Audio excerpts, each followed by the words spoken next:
పగడానికండి ఒక గొప్ప లక్షణం ఉంది. ఈ నామంలో పగడంతో పోల్చడానికి పెద్ద రహస్యం ఏమిటో తెలుసా అండి? పగడాల మీద ఈ జాతిలో ఉన్నటువంటి రహస్యాల్ని విదేశాలలో ఉన్న శాస్త్రవేత్తలు పరిశోధనలు చేశారు. ఏ కారణం చేతనైనా బిడ్డలు కలగకుండా ఇబ్బందులు కలిగినటువంటి తల్లి పగడాల మాల అమ్మవారి పూజ దగ్గర పెట్టి ఆ పూజలో పెట్టినటువంటి పగడాల మాలని శాస్త్రీయంగా ధరించి 21 రోజులు ఒంటి మీద ఉంచుకుని ప్రత్యేకమైన పదార్థం ఒకటి ఉంటుంది, గోధుమని మధుర పదార్థంతో కలుపుతారు. అటువంటి పదార్థాన్ని ప్రతిరోజు అమ్మవారికి నివేదన చేసి తిని బిడ్డల్ని కన్న తల్లులు ఎందరో ఉన్నారు లోకంలో. పగడాలకు ఆ శక్తి ఉంది. బిడ్డలు కలగని తల్లులకు కూడా బిడ్డలు కలిగేటట్టుగా చేసి గర్భమునకు ఉన్నటువంటి దోషాన్ని తొలగించాయి. దీని మీద నాకు జ్ఞాపకం ఉంటే ఆ పేరు కరెక్ట్గా డాక్టర్ జెరీ అన్న ఆయన, మన దేశం వారు కాదు, ఆయన ప్రయోగం చేసి నిజమే భారతీయ సాంప్రదాయంలో పగడాన్ని అంత గొప్పగా చెప్పడానికి కారణం ఉంది, పగడానికి ఆ శక్తి ఉంది అని ఆయన నిరూపించి చూపించారు.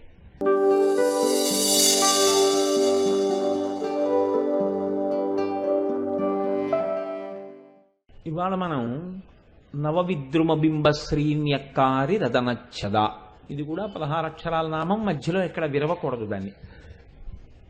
ఈ నామాల వైశిష్ట్యం ఏమిటో, నామాలు అసలు ఎలా పలకాలో, ఎక్కడ విరవకూడదో, ఎక్కడ పూర్తిగా చదవాలో, ఇవన్నీ మీకు నామాలు చదువుతున్నప్పుడు అప్పుడు నేను నేర్పుతాను. నవవిద్రుమ బింబ శ్రీన్యక్కారి రదనచ్చద అని పిలుస్తున్నారు వసిన్యాది దేవతలు. అమ్మవారి యొక్క పెదవులను స్తోత్రం చేస్తున్నారు.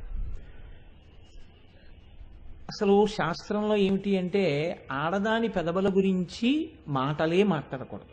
కానీ మనం మాట్లాడుతున్నది ఎప్పుడు జ్ఞాపకం పెట్టుకోండి, ఒక ఆడదాని పెదవుల గురించి మనం మాట్లాడటలేదు, మనం మన అమ్మ పెదవుల గురించి మాట్లాడుతున్నాం. బిడ్డలుగా అమ్మ పెదవుల గురించి మాట్లాడడం, అమ్మ పెదవులను మనసులో భావన చేయడం, ధ్యానం చేయడం, అది ఉన్నతికి హేతు అవుతుంది తప్ప ఎట్టి పరిస్థితుల్లోనూ దానివల్ల ఏ ఉపద్రవం కానీ ఏ ఇబ్బంది కానీ ఉండదు. కాబట్టి ఇందులో పోల్చినప్పుడు ఏమంటున్నారంటే నవవిద్రుమ బింబ శ్రీన్యక్కారి రదనచ్చద. శ్రీ అంటే ప్రకాశం. శ్రీ అన్న దాంట్లోనే ఒక రహస్యం కూడా దాచారు. శ్రీ అంటే సమస్త శోభలకు, సమస్త మంగళములకు ఏది హేతువో దాన్ని శ్రీ అని పిలుస్తారు.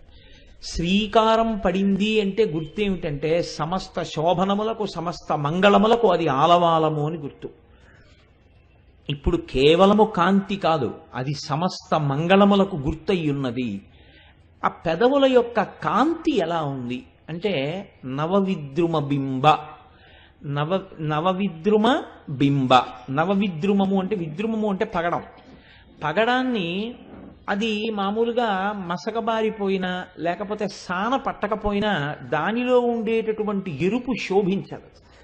ఆ ఎరుపుతనం లోపల నుంచి పైకి వ్యక్తమై ప్రకాశవంతమై శోభాయమానమై ఉండాలి అంటే దాన్ని సానపడతారు. సానపట్టినటువంటి కొత్త పగడం ఎంత కాంతితో ఉంటుందో అంత కాంతి కలిగినది. ఏది? ఒక్క పెదవి గురించి చెప్పట్లేదు. ఒక్క పెదవి అని ఎందుకంటున్నానంటే ఒక్క కింది పెదవి గురించి మాట్లాడితే అధరము అంటారు. 2 పెదవుల గురించి మాట్లాడుతున్నారు అని మీకు ఎలా అర్థం అవుతోంది? అందుకే దానికి ఒక సూచన వేశారు, జ్ఞాపకం పెట్టుకో అని. అలాగే బింబ అంటే దొండపండు. ఇప్పుడు ఈ రెండిటితోటి పోలిక పెట్టారు.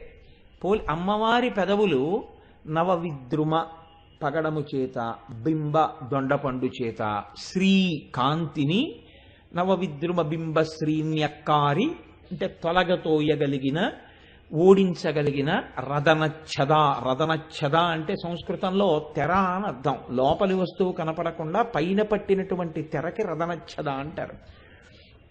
ఇప్పుడు అమ్మవారి యొక్క పెదవులు, ఆ పెదవులు 2 కలిసి రదనచ్చద తెర అయినవి. ఎందుచేత అంటే తెరయ విడిందనుకోండి లోపల ఉన్నటువంటివి కనపడతాయి, తెర వేసేసారనుకోండి లోపల ఉన్నవి కనపడవు కదండి. అంతే తెర అంటే. మీరు ఈ మాట ఎందుకు అన్నారు అన్నది చాలా జాగ్రత్తగా పట్టుకోవాల్సి ఉంటుంది. అది అంత తేలికగా దొరికిపోయే విషయం ఏం కాదు. అమ్మవారి నామములు ఏదైనా స్ఫురణలో జాగ్రత్తగా నిలబడితే ఉత్తర క్షణంలో సద్య ఫలితాన్ని ఇస్తాయి. అసలు అమ్మవారే పెద్ద తెర. మీరు జాగ్రత్తగా భావన చేస్తే, నేను సరే ఆ విషయానికి వస్తాను మీ దగ్గరికి. నవవిద్రుమ బింబశ్రీ, నవవిద్రుమంతో పోలుస్తున్నారు. కొత్త పగడపు కాంతి ఎలా ఉంటుందో అటువంటి కాంతి కలిగినది. బింబఫలము అంటే దొండపండు, దొండపండు యొక్క కాంతి ఎలా ఉంటుందో అటువంటి కాంతి కలిగినవి. ఆ రెండు పెదవులు రదనచ్చదా, తెరయై ఏం చేస్తున్నాయి? వేటితో పోల్చామో ఆ పోల్చబడిన వాటి యొక్క కాంతిని తిరస్కరిస్తున్నాయి. అంటే ఇప్పుడు అమ్మవారి పెదవులను పోల్చినప్పుడు నవవిద్రుమాన్ని, కొత్తగా సానపట్టిన పగడాన్ని, దొండపండుని పోలిగ్గా వేసినా ఈ రెండు నిజానికి అమ్మవారి పెదవుల కాంతి ముందు నిలబడలేవు. ఇక్కడ మీరు ఒక విషయాన్ని కొంచెం ఆలోచించవలసి ఉంటుంది. సహజముగా పెదవులు ఎరుపుతనాన్ని పొంది ఉంటాయి. ఈ శరీరంలో మిగిలిన అవయవములు ఎలా ఉండనివ్వండి, నల్లటి వాళ్ళకి కూడా పెదవులు మాత్రం ఎర్రగానే ఉంటాయి. శరీరం నల్లగా ఉందని పెదవులు నల్లగా ఉండదు. పెదవులు నల్లగా ఉన్నాయనుకోండి, ఖచ్చితంగా ఆయన ఏదో దురలవాటుకి అలవాటు పడినాడు అని గుర్తు. అందున మనం తెలుగు వాళ్ళం ఏమిటంటే, ప్రపంచంలో ఎక్కడెక్కడ ఏ ప్రాంతాల్లో దురలవాట్లు ఉన్నాయో వాటన్నింటినీ అలవాటు చేసుకునేటంతటి గొప్ప సంస్కారవంతులం మనం. ఎందుచేత ఈ మాట అంటున్నానంటే, ఒరియా వాళ్ళు తాంబూలం వేసుకుని నెత్తురు కక్కినట్టుగా ఉమ్ముతారు. అది మనకి అలవాటు. ముందు మోటార్ సైకిల్ మీద వెళ్ళిపోతూ వెనక మోటార్ సైకిల్ మీద వస్తున్న వాడి మీద పడుతుందేమో అని కూడా అక్కర్లేదు. రోడ్డు మీద నెత్తురు కక్కినట్టుగా ఉమ్ముకుంటూ వెళ్ళిపోవడమే. ఎందుకు ఈ దురలవాటు మనకు అనేటటువంటి ఇది ఉండదు. ఎవడో ఎక్కడో ఒక పెట్టులో పెట్టుకుని తమలపాకులు పచ్చి వక్కలు తినే అలవాటు కొంతమందికి ఉంది. మనం పెట్లు పెట్టుకుని పచ్చి తమలపాకులు. ఒకడికి నస్యం అంటే పొగాకు గుండని ముక్కుపుడిగా పీలుస్తారు. అది తెలుగు వాళ్ళకి అలవాటు. ఆఖరికి వాళ్ళ తెలుగుతనం ఆంధ్ర రాష్ట్రం ఎందుకు పనికొస్తోందంటే, ప్రపంచంలో ఉన్న దురలవాట్లన్నీ ఒక్కచోటే చూడాలి అనుకుంటే ఆంధ్రప్రదేశ్లో చూడవచ్చు. కానీ ప్రపంచంలో ఎక్కడ ఏ మూల మంచి ఉన్నా అది మాత్రం మనం అనుకరించాం. తమిళనాట ఎవ్వరైనా బొట్టు పెట్టుకుంటారు, విభూతి పెట్టుకుంటారు. అది మాత్రం మనకు అక్కర్లేదు. మనం మాత్రం బొట్టు పెట్టుకోక్కర్లేదు, మనం విభూతి పెట్టుకోక్కర్లేదు. ఎవడికి వాడు ప్రాజ్ఞుడు.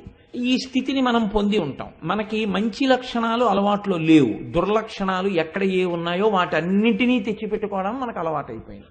సరే, అది ఒక సామాన్యుని సణుగుడు, దాన్ని పక్కన పెట్టేసేయండి. కాకపోతే నేను దేని గురించి ప్రస్తావన చెయ్యవలసి వచ్చింది అంటే, ఈ విషయాన్ని, పెదవులు నల్లబడ్డాయి అంటే అది ఒకటి శోభన హేతువు కాదు. రెండు, ఎవ్వరి పెదవులు నల్లపడవు. పెదవులు నల్లపడిపోయాయి అంటే అర్థం ఏంటంటే పెదవులు ఆరిపోయాయి అంటారు. పెదవులు ఆరిపోవడం, పెదవులు పగిలిపోవడం, పెదవులు పుళ్ళు పడిపోవడం, ఇలాంటివన్నీ అనారోగ్య సూచనలు తప్ప ఏ వయస్సులోనైనా ఎర్రగా ఉంటాయి. ప్రత్యేకించి యవ్వనంలో మరీ ఎర్రగా ఉంటాయి. కనుక ఆ ఎర్రగా ఉండేటటువంటి పెదవులు పూర్వకాలంలో కూడా ఒక లక్షణం ఉండేదిట. లత్తుక అని ఒక పదార్థం, దాన్ని పాదములకు పారాణిగా పెట్టుకునేవారు. లత్తుక పెదవులకు పూసుకునేవారు. కానీ ఒక్క లక్షణం ఉంటుంది, భర్త పక్కన ఉన్నప్పుడు మాత్రమే కొన్ని అలంకారాలు చేసుకుంటారు, భర్త పక్కన ఉన్నప్పుడు మాత్రమే కొన్ని ఆభరణాలు పెట్టుకుంటారు. దానివల్ల ఏమవుతుందంటే సౌశీల్యము ప్రకాశిస్తుంది, లోకమునకు మర్యాద నిలబడుతుంది. కానీ ఇవాళ ఏమైపోయిందంటే, భర్త పక్కన ఉన్నప్పుడు మామూలుగా ఉంటారు, వీధిలోకి వచ్చినప్పుడు లిప్స్టిక్ అన్న పేరుతో వేసుకుంటారు. ఎందుకు వేసుకున్నట్టు నేను చెప్పక్కర్లేదు. నీ సౌందర్యము చాలా మందిని ఆకర్షించాలని కోరిక, దేనికి వేసుకుంటున్నట్టు? అది లిప్స్టిక్ వేసుకుని వీధిలో తిరగడం అన్నది నాకు తెలుసున్నంత వరకు ఈ జాతి సంస్కారంలో లేదు. ఎందుకు వేసుకుంటారంటే, భర్త యొక్క అనురాగమును పొందడానికి, భర్త సంతోషించడం కోసం, ఒక్క భర్తృ సమక్షంలో ఉన్నప్పుడు స్త్రీ కొన్ని అలంకారములను చేసుకోవచ్చు. అది ఆయన యొక్క ఇష్టం, అది ఆయన సంతోషాన్ని కలిగిస్తే అసలు ఆ విషయం గురించి వ్యాఖ్యానం చేసేటటువంటి అధికారం ఎవ్వరికీ లేదు. భార్యాభర్తల మధ్యకు వెళ్ళకూడదు కాబట్టి తప్ప అది 10 మందిలో లిప్స్టిక్ వేసుకుని తిరగవలసినటువంటి అవసరం కానీ, అలా అమ్మడం కానీ ఈ జాతికి తెలుసని నేను అనుకోవట్లేదు. అలా ఎక్కడా చెప్పలేదు, ఏ గ్రంథంలోనూ అలా లేదు. అలా వేసుకు తిరిగితే ఇంకొక రకంగా ఆలోచించవలసి వస్తుంది. దీన్ని భాగవతంలో నిరసించాడు కృష్ణ భగవానుడు. సరే, ఇప్పుడు నేను ఆ కోణం నాకెందుకు, నేను మాతృస్వరూపం గురించి మాట్లాడుతున్నాను కాబట్టి ఆ నిరసన గురించి నేను మాట్లాడను. కనుక చూడండి, నవవిద్రుమ బింబ శ్రీన్యక్కారిరదనచ్చదా, అమ్మవారి పెదవులు చాలా ఎర్రతనంతో ఆ ఎరుపులోంచి ఒక కాంతి ఉంది. నేను మీతో విజ్ఞాపన చేసి ఉన్నాను, అమ్మవారి ఎరుపు కేవలం పేలవమైన ఎరుపు కాదు.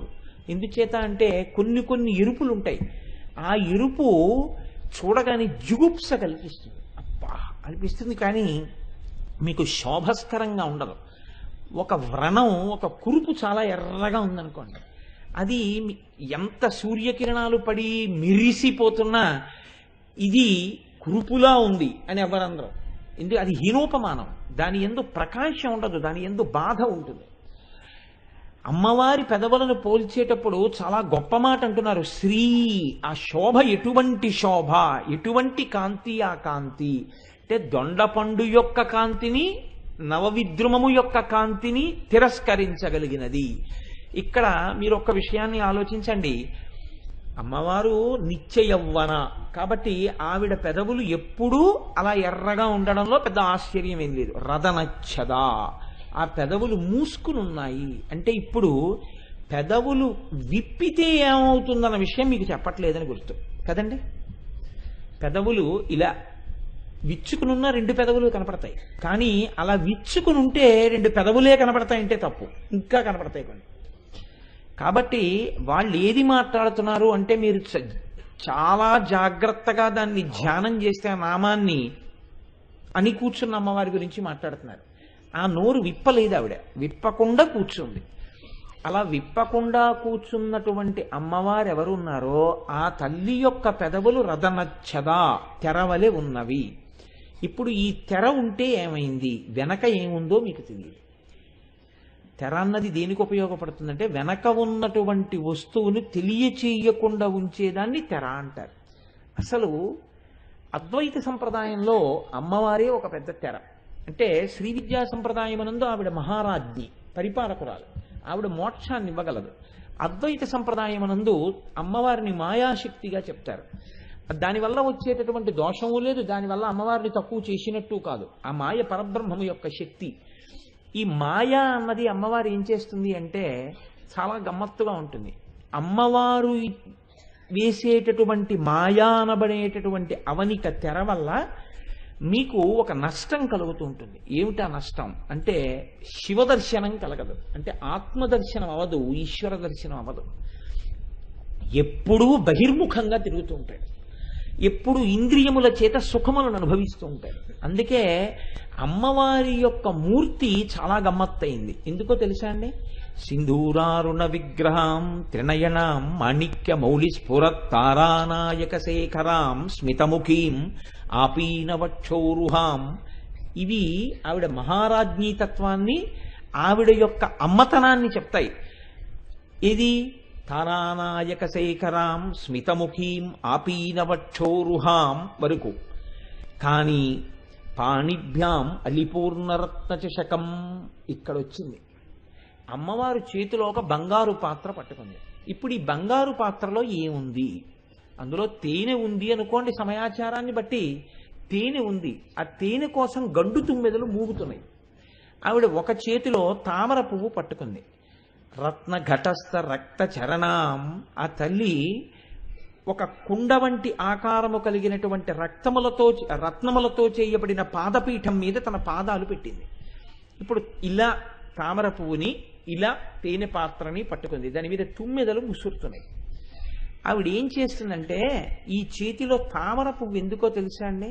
ఈ తామర పువ్వు మీ యొక్క హృదయం, మీ హృదయం భగవంతుడి పట్ల భక్తి అన్న తేనెతో నిండితే అక్కడికి వస్తుంది తుమ్మెద.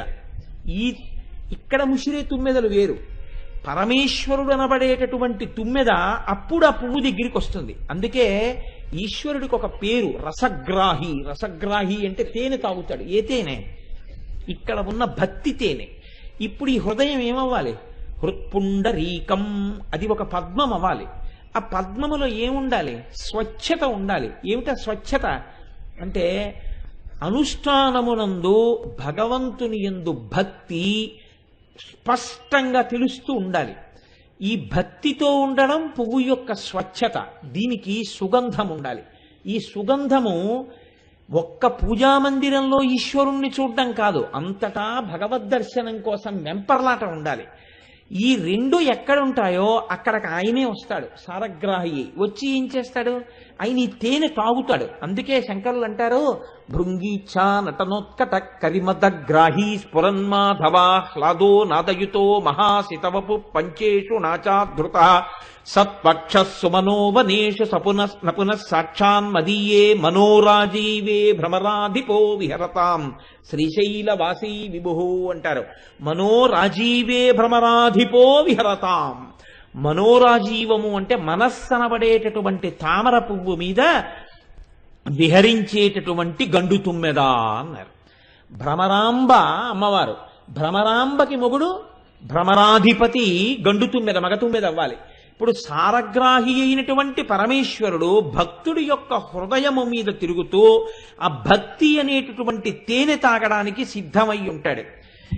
ఎవరు అమ్మవారి పాదముల మీద వాలుతారో, ఎవరు అమ్మవారికి నమస్కారం చేసి భక్తిని కోరుకుంటారో అటువంటి వారు ఈ తామర పువ్వు దగ్గరికి వెళ్ళేటట్టు చేస్తుంది. ఈ తామర పువ్వుతో మీ మనస్సుని ఈశ్వరుడు వాలవలసినటువంటి పద్మంగా మారుస్తుంది.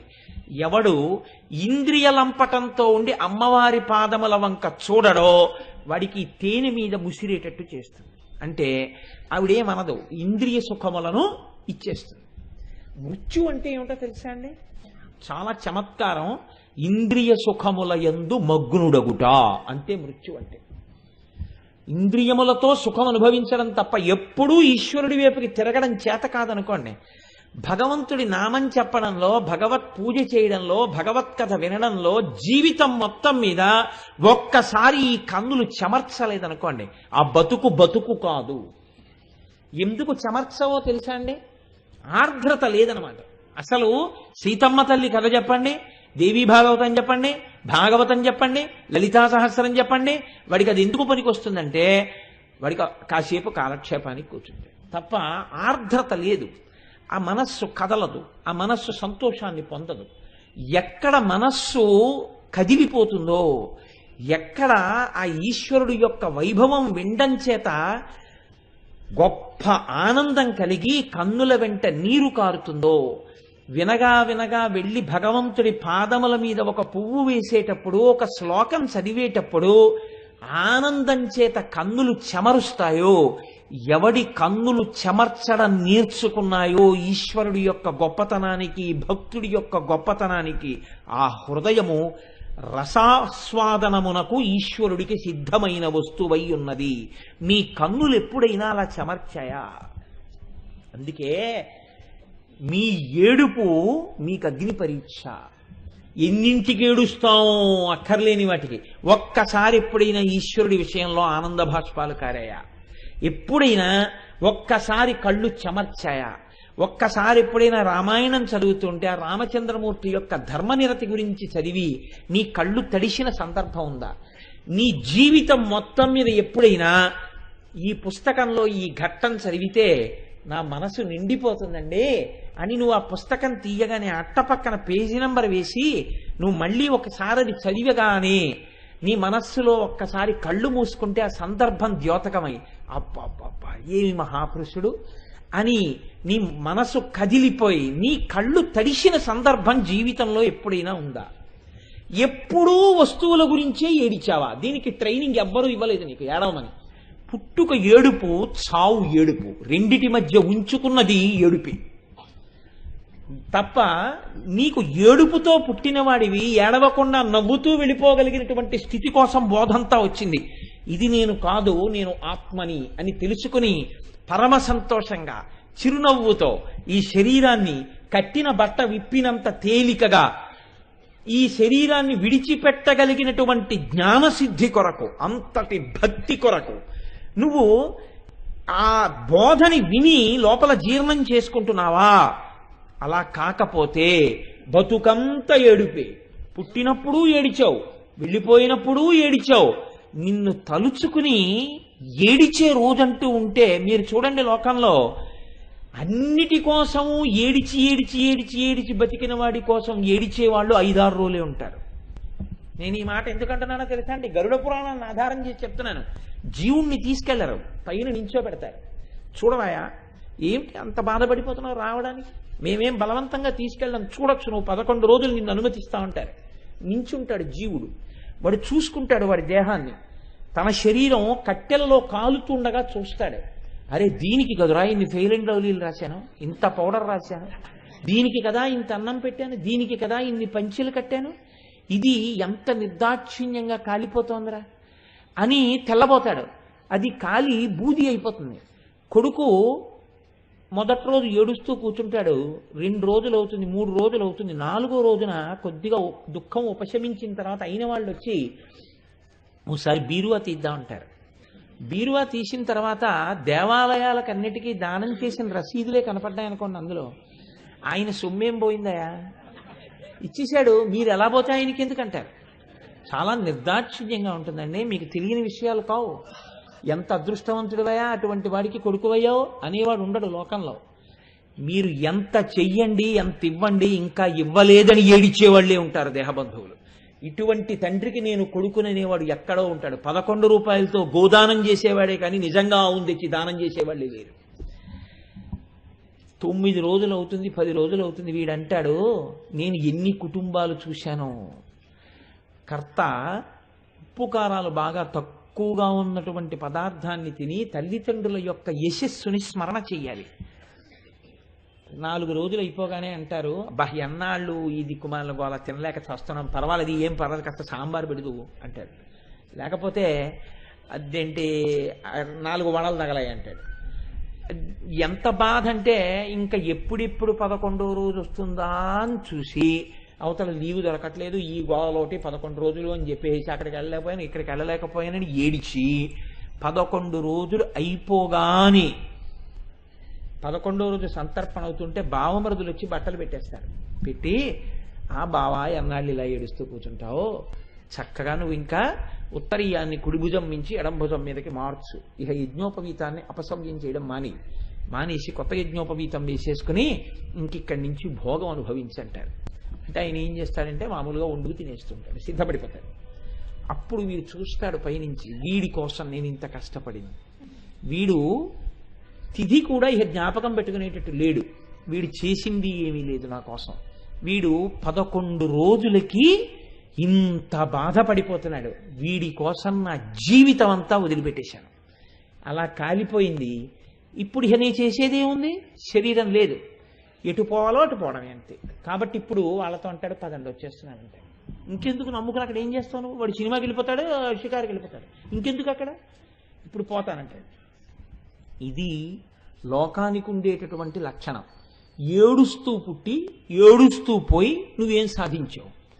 నీ జీవితంలో ఒక్కసారి ఈశ్వరుడి గురించి ఏడిచిన రోజు ఏదైనా ఉంటే నాకు చెప్పు, నీ పాదాలకి నేను నమస్కారం చేస్తాను.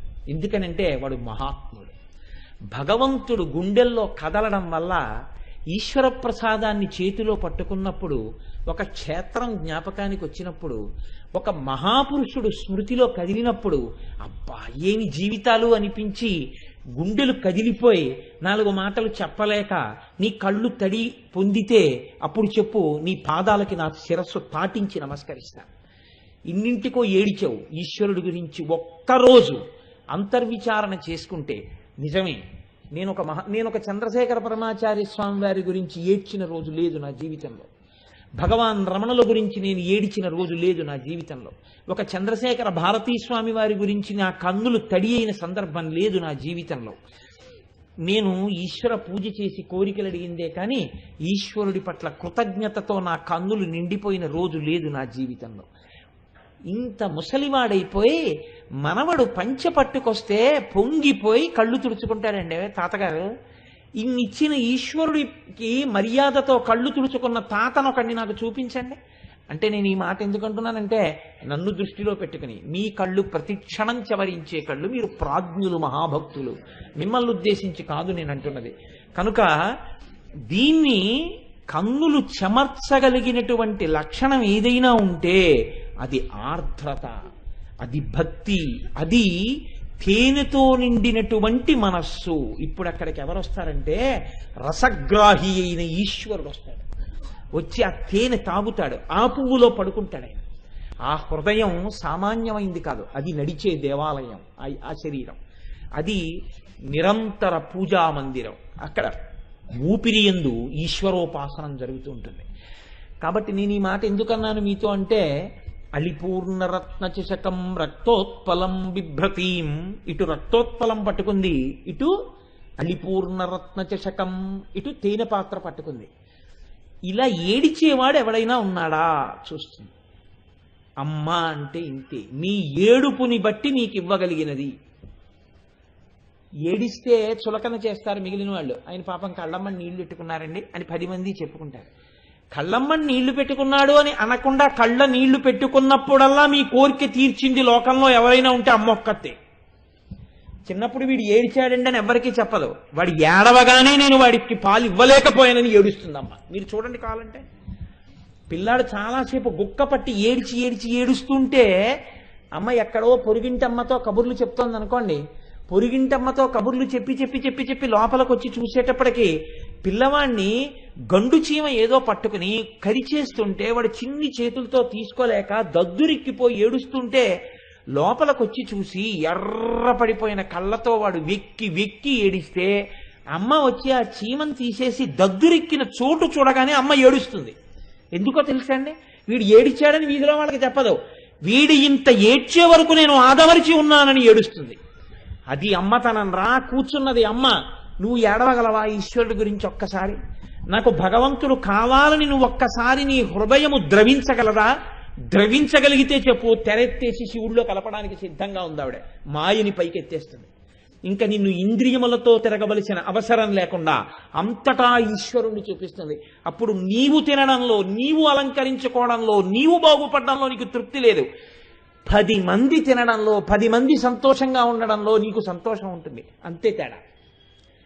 కాళీ కాళీ కాళీ అని బతికున్న నాళ్లు పొంగిపోయారు రామకృష్ణ పరమహంస. పరమ అద్వైతమును అనుభవించారు. ఏమి తేడా వచ్చింది ఆయనకి చూడండి. రామకృష్ణ పరమహంసకి కంఠంలో పుట్టిందండి రాచపుండు. మహానుభావుడికి ఆయన సమాధి అంటే అసాధారణ సమాధి పరమహంసది. ఆయన ఇలా కూర్చుని ఉండేవారు. ఎవరో వచ్చి భగవంతుడి గురించి మాట్లాడుతుండేవారు. ఆయన లేచి పారవశ్యంతో నాట్యం చేసేస్తుండేవారు. నా దగ్గర ఇంట్లో ఫొటోస్ కూడా ఉన్నాయి. అవి చూసినప్పుడు నాకు ఎంత ఆశ్చర్యంగా ఉంటుందో, ఓ ఏమి స్థితయా మహానుభావ అని. ఆ పంచ పైకి కట్టుకుని మోకాళ్ళ మీదకి 2 కాళ్ళు ఎత్తి ఇలా అరమోట్పు కన్నులతో ఆయన పొంగిపోతున్న దృశ్యం ఎంత ఆశ్చర్యంగా ఉందో. అలాగే సమాధిలోకి వెళ్ళిపోయారు. చంద్రశేఖర పరమాచార్య సౌందర్యలహరిలో ఒక శ్లోకం చెప్తూ చెప్తూ సమాధిలోకి జారిపోయేవారు.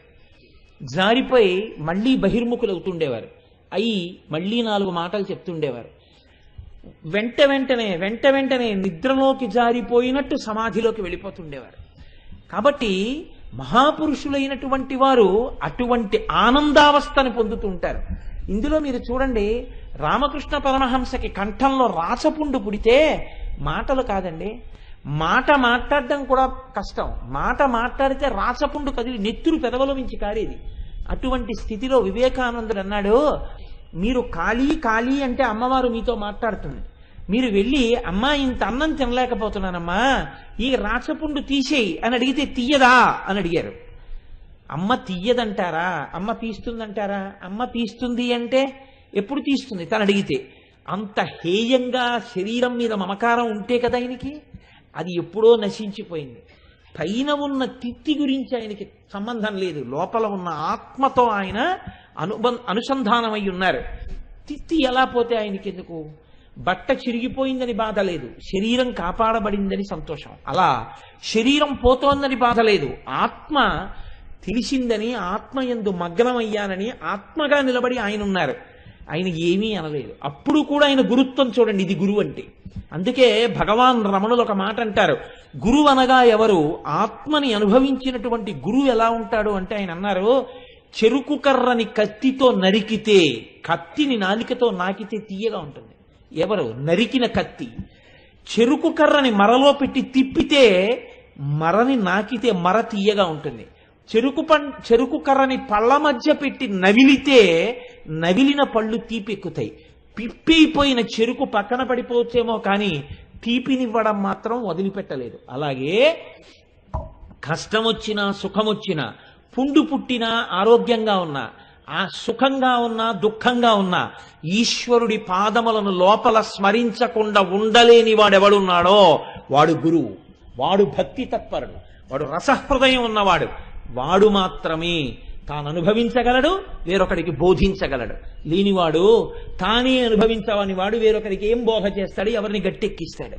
అందుకే రామకృష్ణ పరమహంసని మీ కంఠంలో రాచపుండు పుట్టింది కదా, మీరు వెళ్ళి కాళికాదేవిని అడగకూడదా అని అడిగారు వివేకానందుడు. ఇప్పుడే వెళ్ళి అడిగొస్తానన్నారు. నిజంగా అడుగుతారా? లోపలికి వెళ్ళారు, అమ్మ ముందు నిలబడ్డారు. అమ్మ నవ్వింది. ఏమిలా వచ్చావని. ఏం లేదు, ఒకసారి నీ పాద దర్శనానికి వచ్చాను. ఆయనేం అడగలేదు, బయటికి వచ్చాడు. వివేకానందుడు ఎదురు చూస్తున్నాడు. అడిగారా అన్నాడు. అడిగాను. ఏమందమ్మా?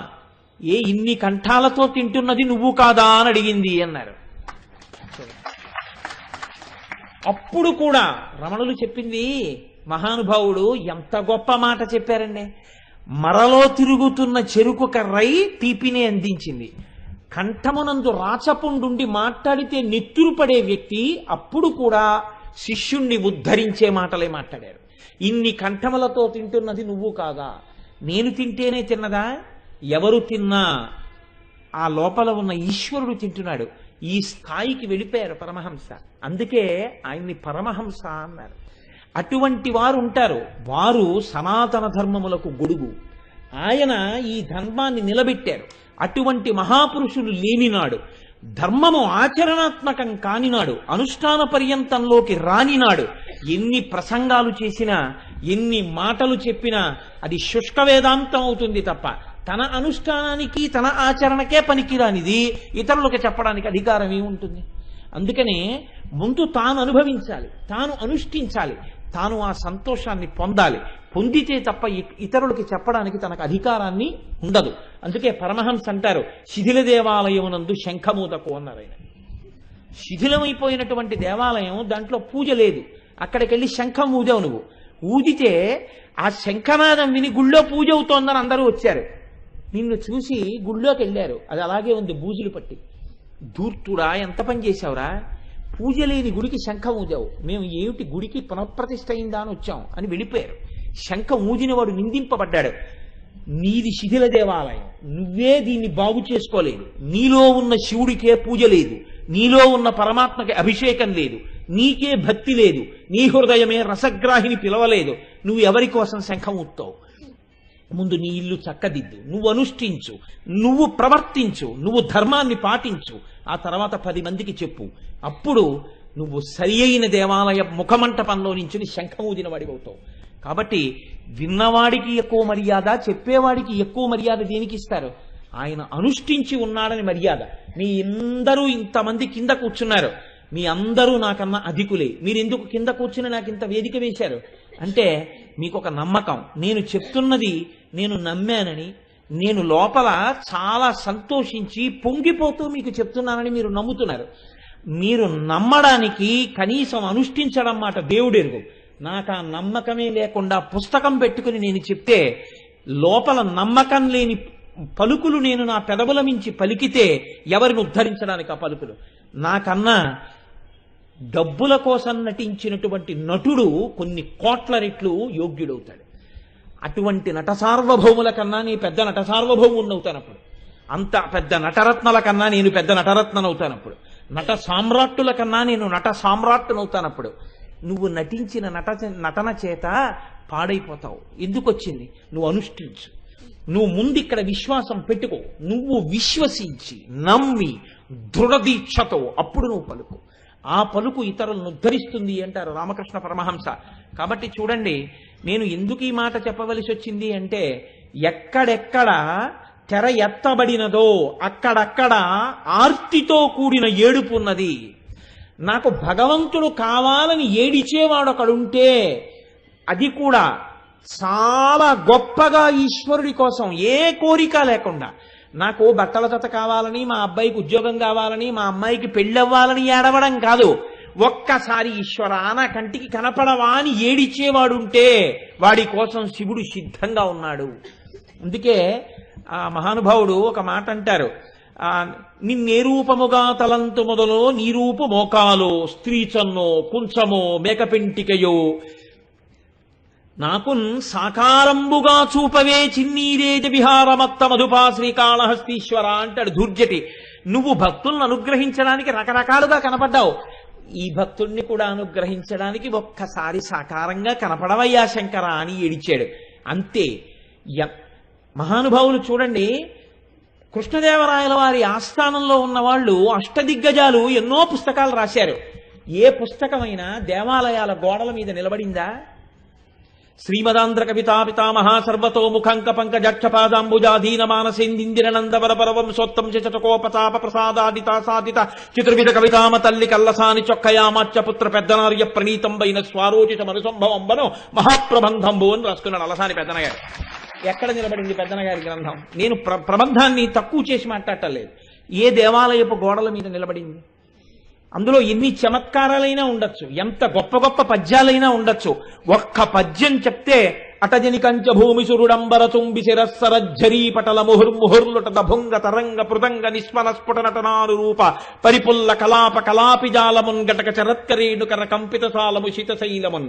ఒక్క బ్రాహ్మణ బ్రహ్మచారిని వర్ణిస్తే అర్ధచంద్రుని తేట నవఘలించులలాట పట్టి తీర్చిన గంగ మట్టితోడ చెక్కుటద్దముల ఎందు జిగివెల్లువలు చిందు రమణీయమణి కుండలములతోడ పసిడి వ్రాత జలంగు మిసిమిదోప జలంగు అరుణంశకొత్తరీ ఎంబుతోడ సరిలైన రాకట్టు జలువా మొలకట్టు బెడగారు నిర్కావి పింజతోడ ధవళ ధవళములకు జన్నిదములతోడ కాశికాముద్రగిడిన ఉంగరంబుతోడ శాంతరసముప్పు బ్రహ్మ తేజంబుతోడ ప్రవరుడయ్య వియచ్చర ప్రవరుడపుడు. ఎటువంటి పద్యాలైనా ఇచ్చారు పెద్దనగారు. నేను ఆయన సాహిత్యాన్ని తప్పు పట్టట్లేదు, ఆయన ప్రబంధం తక్కువని నేను చెప్పట్లేదు. కానీ గుడిగోడలకెక్కింది ఏది ఎక్కింది? ధూర్జటిదెక్కింది. ఎందుకెక్కింది? ఆర్తితో చెప్పుకున్నాడు. ఏది చెప్పుకున్నాడు? తన గొప్ప చెప్పుకోలేదు, తన తప్పు చెప్పుకున్నాడు వెళ్ళి పరమశివుడికి.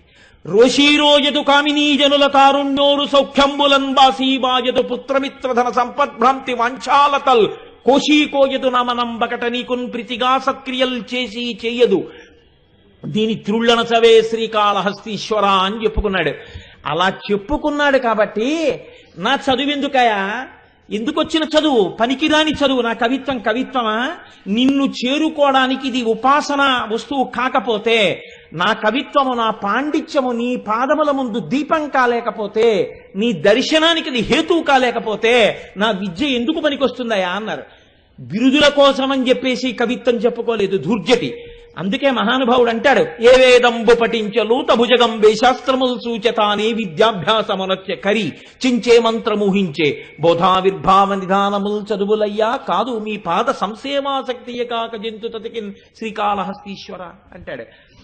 ఈ ఆర్తి ఎక్కడుందో అక్కడ గోడల మీదకి ఎక్కింది కాళహస్తీశ్వర మహాత్యం, కాళహస్తీశ్వర శతకం. చిరాయు అయ్యాడు మహానుభావుడు. ఒక్క మాట రాసుకున్నారు పోతన గారు. అమ్మలగన్నయమ్మ ముగురమ్మల మూలపుటమ్మ చాలా పెద్దమ్మ సురారులమ్మ కడుపారడి బుచ్చిన యమ్మ తన్ను లోనమ్మిన వెల్పుటమ్మల మనంబున ఉండెడి యమ్మ దుర్గమాయమ్మ కృపాబ్దినిచ్చుట మహత్వ కవిత్వ పటుత్వ సంపదలన్నారు. ఎంత పొంగొచ్చిందో ఆ హృదయానికి. మాయమ్మ అన్నారు. అనగానే అది ఎక్కడుంది? ఇంటి లక్ష్మీ కమ్మికి తోరణం కట్టినట్టు విజయవాడ కనకదుర్గమ్మ తల్లి గుడి అందరి ప్రమాదాలు బాపేదైతే లక్ష్మీ కమ్మికి తోరణమై పోతన గారి పద్యం పట్టుకుంది. పోతన గారు ఆ స్థాయిని ఎలా పొందగలిగారు? ఆర్తితో పిలిస్తే నిన్ను పరమశివుల్లో కలపడానికి, ఇక్కడే ఇప్పుడే మోక్షం ఇవ్వడానికి ఆ తల్లి సిద్ధంగా ఉంది. ఆ తల్లే పెద్ద తెర. కాబట్టి ఇప్పుడు రతనచ్చదా ఆవిడ పెదవులు తెర ఏమిట్రా? ఆవిడే పెద్ద తెర. ఆవిడ అనుగ్రహం నీకు కలిగిందా? ఆవిడ కాంతి ఉపాసన నీకు లభించిందా? ఆవిడ కాని మాయా అన్న అవనికని పైకెత్తిందా? పరబ్రహ్మంతో కలిసిపోతావు. ఇక్కడే ఇప్పుడే నీవే పరబ్రహ్మమని తెలుసుకుంటావు. ఇటువంటి శక్తిని ఇయ్యగలిగినటువంటి అమ్మ ఉన్నదే, ఆ అమ్మ యొక్క పెదవులను మేము స్తోత్రం చేస్తున్నామంటున్నారు వశిన్యాది దేవతలు. అందుకని చూడండి, నవ విద్రుమ బింబ శ్రీన్యకారి రథనచ్చదా. సరే, బాహ్యంలోకి వస్తే వశిన్యాది దేవతలు ఇలా పిలిచారు, అలాగే వ్యాస భగవానుడు దాన్ని గ్రంథస్థం చేశాడు. కానీ ఇప్పుడు నిజంగా అమ్మవారి పెదవులతో పోల్చడానికి అటువంటి పోలిక సరిపోతుందా అంటే ఆయనే ఒక మాట అన్నారు, న్యక్కారి తిరస్కరింపబడినవి. దొండపండే ఉందండి, కాకి ముక్కుకి దొండపండు అని దొండపండు కనబడితే కాకి పొడుస్తుంది. దాంట్లోంచి ఇలా ప్రేగు కారిపోయినట్టు ఆ ఎర్రటి ముద్ద కిందకి జారిపోయి, ఇంకా ఒకవేళ ఏ కాకి పొడవకపోయినా పండిపోయిన దొండపండు కొంతకాలానికి మెల్లగా విరిగిపోయి ముద్దలు ముద్దలుగా పేశలంగా అయిపోతుంది. కానీ అమ్మవారి పెదవి ఎప్పటికీ అలా కాదు కదా. అలా కాని అమ్మవారి పెదవిని మీరు దొండపండుతో ఎలా పోలుస్తారు? నవవిద్రుమము. విద్రుమము పగడం ఎంత గొప్పదైనా అవ్వచ్చు, కానీ ఆ పగడం గట్టిగా ఉంటుంది. పగడము కాంతి కొంతకాలానికి తరిగిపోతుంది, ఆ శోభ క్షీణించిపోతుంది, గీతలు పడిపోతాయి. కానీ అమ్మవారి పెదవులకు అటువంటి లక్షణం లేదే. మీరు నన్ను సహృదయంతో మన్నించగలిగితే అది ఎంత పగడమైనా ఎంత దొండపండైనా దాని పట్ల అంత మక్కువ కలిగిన వాడు ఉండడు. కానీ మన్మధుణ్ణి గెలిచినటువంటి పరమశివుడికి అధరాపానాసక్తిని కల్పించినటువంటి అధరం, అటువంటి అధరానికి దొండపండుకి పోలికి ఎలా వేస్తారు మీరు? కాబట్టి నవవిద్రుమ బింబ శ్రీన్యకారిదనచ్చద, అమ్మా నీ యొక్క పెదవులు ఆ రెండిటి యొక్క కాంతిని తిరస్కరిస్తున్నాయి అన్నారు. ఇంకా గమ్మత్తుగా చెప్పవలసి వస్తే అసలు నీ పెదవులకు ఉపమానం లేదు, అది దాని అర్థం. అంటే లోకంలో పెదవి గురించి చెప్పాలి అంటే సమాన ధర్మం ఉన్నటువంటి ఏ రెండింటిని తీసుకొచ్చి వేయడం మాత్రమే కుదురుతుందో ఆ రెండు వస్తువులు పక్కకి తీసుకొచ్చి పెట్టినా కూడా అవి రెండు నిలబడలేకపోయాయంటే ఇంకా మేము ఎక్కడి నుంచి తీసుకొస్తాం సృష్టిలో? కాబట్టి ఈ సృష్టిలో నీ పెదవులతో పోల్చడానికి తగిన వస్తువు వేరొకటి లేదు. ఇలా ఎన్ని విషయాల్లో లేదు? ఏ విషయంలో లేదు. పద్మరాగ చిలాదర్శ పరిభావి కపోలభూ, పద్మరాగమణులు ఓడిపోయి. కాబట్టి అమ్మతో పోల్చడానికి ఈ సృష్టిలో ఏదైనా ఉందా? ఏదీ లేదు. అంటే అమ్మతో పోల్చగలిగిన వస్తువు అన్నది లోకంలో లేదు. అక్కడ నుంచి ఇక్కడ వరకు అంతే. నేను ఎప్పుడైనా నా తల్లిని పొగిడాను అనుకోండి, మా అమ్మని పొగిడితే మీరు బాగా జ్ఞాపకం పెట్టుకోండి, నా భార్యని విమర్శించినట్టు అవదది. మీరు చాలా మందికి లోకంలో ఉండేటటువంటి అపప్రథ సంకుచితంగా ఉంటుంది. మేము ఇంగ్లీష్ మీడియంలో చదువుకుంటున్నాం, మాకు ఇంగ్లీష్లో మాట్లాడడం వచ్చు అనుకున్నారు అనుకోండి, వీళ్ళు ఇంగ్లీష్లో మాట్లాడడం మొదలుపెట్టిన దగ్గర నుంచి వీళ్ళకి బాగా ఇంగ్లీష్ వచ్చిన వాళ్ళు అనిపించుకోవాలంటే తెలుగు మాటలు మాట్లాడకూడదు అని. మీరు చూడండి, చాలా మంది దగ్గర ఉంటుంది లక్షణం. ఇది ఎంత దూరం ఉంటుందంటే వాడు నేను గోదావరి ఎక్స్ప్రెస్లో వచ్చానండి అనడం, గోదావరి ఎక్స్ప్రెస్లో వచ్చానండి అంటే. ఎందుకు గోదావరి అంటే? అంటే నేను ఇంగ్లీష్లో మాట్లాడుతున్నానని వాడికి ఒక తృప్తి అనమాట. అంటే గోదావరి అంటే నువ్వు తెలుగువాడివి, గోదావరి ఎక్స్ప్రెస్ అని నీ తెలుగుదేశంలో ప్రవహిస్తోందని వాళ్ళు ఆ పేరెట్టారు. నువ్వు గోదావరి అంటామని వాళ్ళు పెట్టలేదు. హాయిగా సంతోషంగా నేను గోదావరి ఎక్స్ప్రెస్లో వచ్చానండి అని ఎందుకు అనలేవు? నీకు తెలుగులో ఆ పళ్ళన్నీ నీకు తెలుసు, కాయలన్నీ నీకు తెలుసు, పాదులన్నీ నీకు తెలుసు, ఎందుకు అనవు తెలుగులో? ఆ తెలుగు భాషతో మోక్షానికి పొందాడు పోతన గారు. తెలుగు భాషలో కీర్తనలు చేసి రామదాసు గారు రామచంద్రమూర్తిలో ఐక్యమయ్యారు. నీ ఇంతోటి బతుక్కి తెలుగు అడ్డొచ్చిందా? నువ్వు రెండు తెలుగు మాటలు మాట్లాడడానికి నీకు కష్టమా? కావాలని ఏదో ఇంకా అసలు లండన్లో పుట్టి లండన్లో పెరిగి ఇక్కడికి ఏదో తెలియక మొట్టమొదటిసారి వచ్చి మొట్టమొదటి నిమిషంలోనే మనతో మాట్లాడుతున్నంత నటన, ఏదో అసలు మాకు తెలుగు రాదు కదండి. నేను ఎక్కడ ఆశ్చర్యపోతానంటే, నేను గొప్పకి చెప్పాను అనుకోకండి, నీ జాతి సంస్కృతిగా నీ కన్న తల్లిగా పోతన గారి పద్యాలు నీకు వచ్చి ఉండాలి, నువ్వు తెలుగులో చక్కగా మాట్లాడగలిగి ఉండాలి. అంతేకాని నీకెందుకంత తాపత్రయం ఆ ఇంగ్లీష్ మీద? అయిన దానికి కాని దానికి ఇంగ్లీష్ ఎందుకు? నీ చదువు ఇంగ్లీష్లో చదువుకోవద్దని నేను ఎప్పుడూ చెప్పను. ఇంగ్లీష్ నీ భార్య లాంటిది. చక్కగా ప్రేమించు, చక్కగా పోషించు, చక్కగా ప్రేమ పెంచుకో, దాని యందు ఆనందాన్ని పొందు, ఉన్నతికి రా, బిడ్డల్ని కను. దాని వలన నేను కాదన్నా. కానీ నీ తల్లి లాంటిది తెలుగు భాష. తెలుగు భాషని తిరస్కరించడం నీ తల్లికి అన్నం పెట్టకపోవడం లాంటిది. అక్కర్లేని దానికి ఇంగ్లీష్ మాట్లాడితే అసహ్యం వేస్తుంది. నువ్వు ఉల్లిపాయ అన్నదానికి ఉల్లిపాయ అంటేనే బాగుంటుంది తెలుగులో. ఉల్లిపాయని ఇంగ్లీష్లో అనడం కూడా నాకు ఇష్టం ఉండదు. ఉల్లిపాయని ఇంగ్లీష్లో పిలిచారనుకోండి అసహ్యం వేస్తుంది నాకు. ఏమిటి ఉల్లిపాయ అనడానికి ఇంగ్లీష్ ఎందుకు? ఉల్లిపాయ అనలే ఏంటి? లండన్ నుంచి వచ్చావా నువ్వు? లండన్లో పుట్టావా నువ్వు? ఆంధ్రదేశంలోనే పుట్టా, ఆంధ్రదేశంలోనే పెరిగా, ఉల్లిపాయని ఎందుకను అంటే వాడెవడో అన్నాడు, వీడు విన్నాడు, ఇంకక్కడి నుంచి అదే ఈ స్థితి. సరే, ఇదంతా వేరే విషయం అనుకోండి. ఇంతకీ నేను మీకెందుకు విజ్ఞాపన చేయవలసి వచ్చింది? ఈ విషయాలన్నీ ఎందుకు అసలు నువ్వు చెప్పావు అని మీరు అడగచ్చు. అంటే అమ్మవారి పెదవులకు ఉండేటటువంటి గొప్పతనం తిరస్కరించినది ఆ రెండు ఉపమానములను అని కేవలంగా వశిన్యాది దేవతలు వ్యాస భగవానుడంటే దాన్ని సౌందర్యలహరిలో శంకర భగవత్పాదులు చాలా చమత్కారంగా ఆవిష్కరించారు. ఆయన అంటారు, ప్రకృత్యారక్తాయాస్తవ సుదతిదం తచ్చదరుచే ప్రవక్షే సాదృశ్యం జనయతు ఫలం విద్రుమలత నబింబం తత్పింబ ప్రతిఫలన రాగాదరుణిమం తులామధ్యారోడుం కదమివనలజ్జేత కలయా అన్నారు. ఆయన అన్నారు, అమ్మా ప్రవక్ష్యే నే చెప్తున్నానమ్మా అన్నారు. సాదృశ్యం పోలిక చెప్పడానికి ప్రయత్నిస్తున్నాను. దేని చేత పోలిక వస్తుంది అంటే, అమ్మా నీ పెదవులకు పోలిక చెప్పచ్చు. వీళ్ళు అంటున్నారు లోకంలో పోలిక లేదంటున్నారు, కానీ ఒక్కదాంతో పోలిక చెప్పచ్చు, రెండో దాంతో మాత్రం కుదరదన్నారు. ఎందుకని? ఇదొక చమత్కారం శంకరాచార్యుల వారి శ్లోకాలు. ఆయన అన్నారు, ప్రకృత్యారక్తాయాస్తవ సుదతి. మనకి శంకరాచార్యుల వారి సాహిత్యంలో ఉన్న ఈ పేర్లు పనికిరావు. సుదతి అంటే చక్కటి పలువరస కలిగినది అని అర్థం. ఎప్పుడు కనపడతాయి ఆ పలువరస? పెదవులు విడితే ఆ పలువరస కనపడుతుంది. అంత అందంగా పళ్ళు కనపడకుండా పెదవులు మూసి ఉండేటటువంటి తల్లి అంటే చక్కటి హాసం ఉన్న తల్లి. ఆయన సుదతి అని పిలిచారు. 3 అక్షరాల నామం, ఎంతో చక్కటి పేరు. మీకు సుదతి ఎక్కడా కనపడదు. అయ్యి బాబోయ్ అంత చిత్ర విచిత్ర, సరే మళ్ళీ అటు ఎందుకు కానండి. కాబట్టి శంకరులు అంటున్నారు, సుదతి దంతచ్చదరుచేహే అంటే, అమ్మా నీ పన్నులు కప్పినటువంటి ఆ పెదవుల యొక్క కాంతి ఒక వస్తువుతో పోల్చవచ్చు లోకంలో. వీళ్ళు పోల్చడానికి వస్తువు లేదంటున్నారు, కానీ అబద్ధం, పోల్చచ్చు. కానీ ఎప్పుడో తెలుసా? ఎప్పుడు?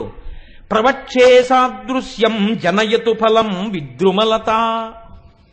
లోకంలో పగడంతో పోలిస్తే వీళ్ళకి అభ్యంతరం వచ్చింది. ఎందుకని? పగడం గట్టిగా ఉంటుంది కదా, అమ్మవారి పెదవుతో ఎలా పోలుస్తావు? పగడం కొన్నాళ్ళకి కాంతి పోతుంది కదా, ఎలా పోలుస్తావు అని కదా అంటున్నారు. నేనంటాను, పగడం కానీ ఒక తీగకి పండితే నీ పెదవులతో పోల్చవచ్చు. ఇప్పుడు శంకరాచార్యుల వారు మిలికి పెట్టారు. ఇప్పుడు మీరు ఏం చేయాలి? ఆలోచించాలి. ఏమిటండి తీగకి పండితే ఏమిటండి అనాలి మీరు. తీగకి పండితే అంటే ఇప్పుడు అసలు పగడం ఎలా దొరుకుతోంది? పగడం తీగలకేం కాయదు.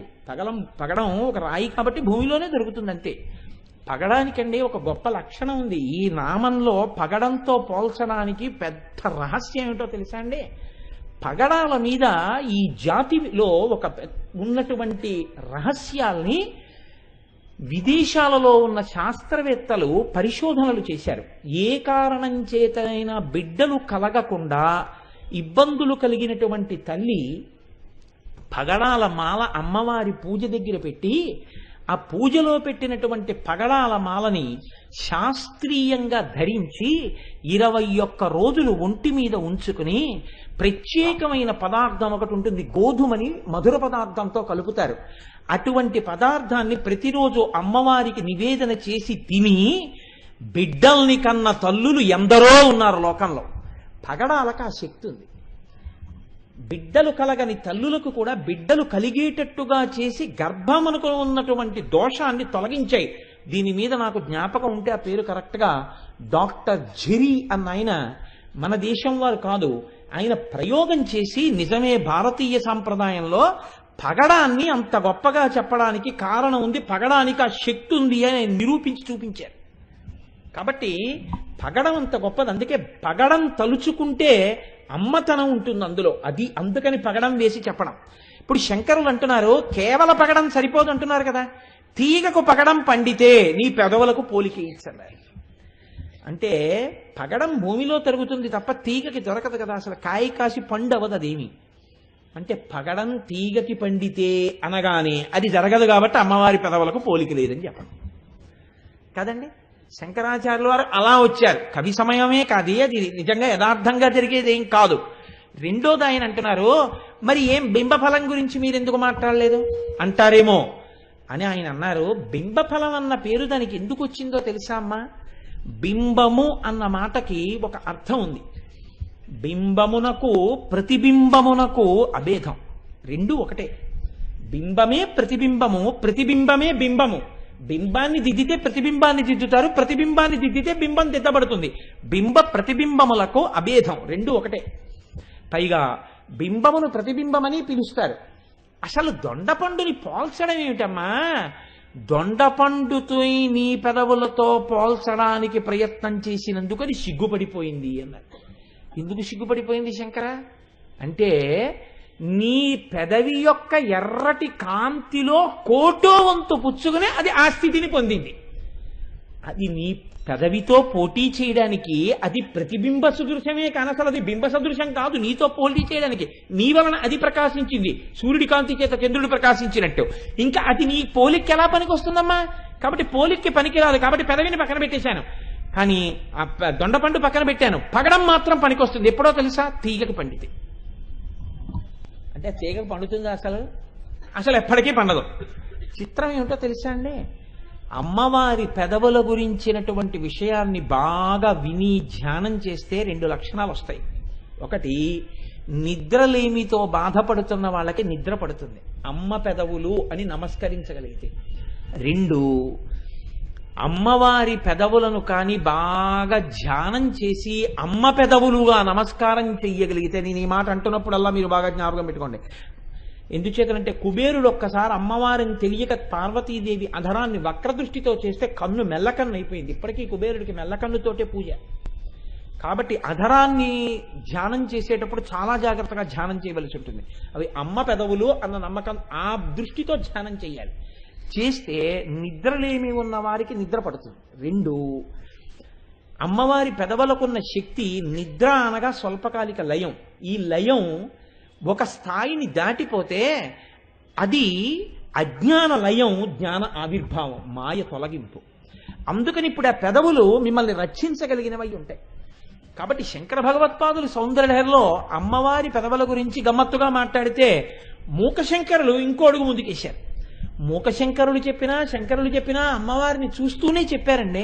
ఎందుచేతనంటే ప్రదీపజ్వాలాభిర్దివసకర నీరాజన విధి సుధాసూతే సవ్యోపల జలల వైరధ్య రచన స్వకీయైరంబోభి సలిల నిధి సాహిత్యకరణం తయ అని. అమ్మా, ఇవి నేను పలుకుతున్న పలుకులు ఏవైతే ఉన్నాయో అవి తవజనని వాచాం స్తుతిరియం. అమ్మ, నువ్వు పలికిస్తే పలుకులే అంటున్నారు శంకరాచార్యుల వారు. అందుకని శంకరులుగా పలికింది అమ్మవారే పలికింది. కాబట్టి ఇప్పుడు మూక శంకరులు పలుకుతున్న మాటలు లేని వాడికి అమ్మవారు దర్శనమిచ్చి ఆయనతో మాట్లాడింపచేసింది. మూకశంకరులు అన్నారు అమ్మవారి గురించి, కలమంజుల వాగనుమిత గళపంజర గత శుకగ్రహ ఉత్కంఠ్యాత్ అంబరదనంబరతే బింబబలం శంబరారి నాణ్యస్తం అన్నారు. ఎంత గమ్మత్తైన మాట అంటే, శంబరారి అంటే శంబరాసురుడి యొక్క శత్రు. ఈ శత్రు శబ్దం ఎందుకు వేశారు అంటే, ఆయన దేవలోకాధిపతి. దేవలోకం మీదకి దండయాత్రకి ఎప్పుడు వస్తారో రాక్షసులు అంటే దానికి ఏం నోటీస్ ఉండదు. ఇప్పుడు ఏదైనా పనికి ఫలానప్పుడు వెళ్ళాలి అని తెలుసు అనుకోండి, వాహనం అప్పుడు సిద్ధంగా ఉంచితే చాలు. ఆఫీసర్ గారు ఇంక ఇంట్లోకి వెళ్ళిపోయారనుకోండి, వెళ్ళిపోతే కారు డ్రైవరు కారు పెట్టుకుని బయట కూర్చోక్కర్లేదు. ఎందుకని? ఆయన ఇంటికి వెళ్ళిపోయారు, ఇంకంటే ఆయన పడుకుంటారు.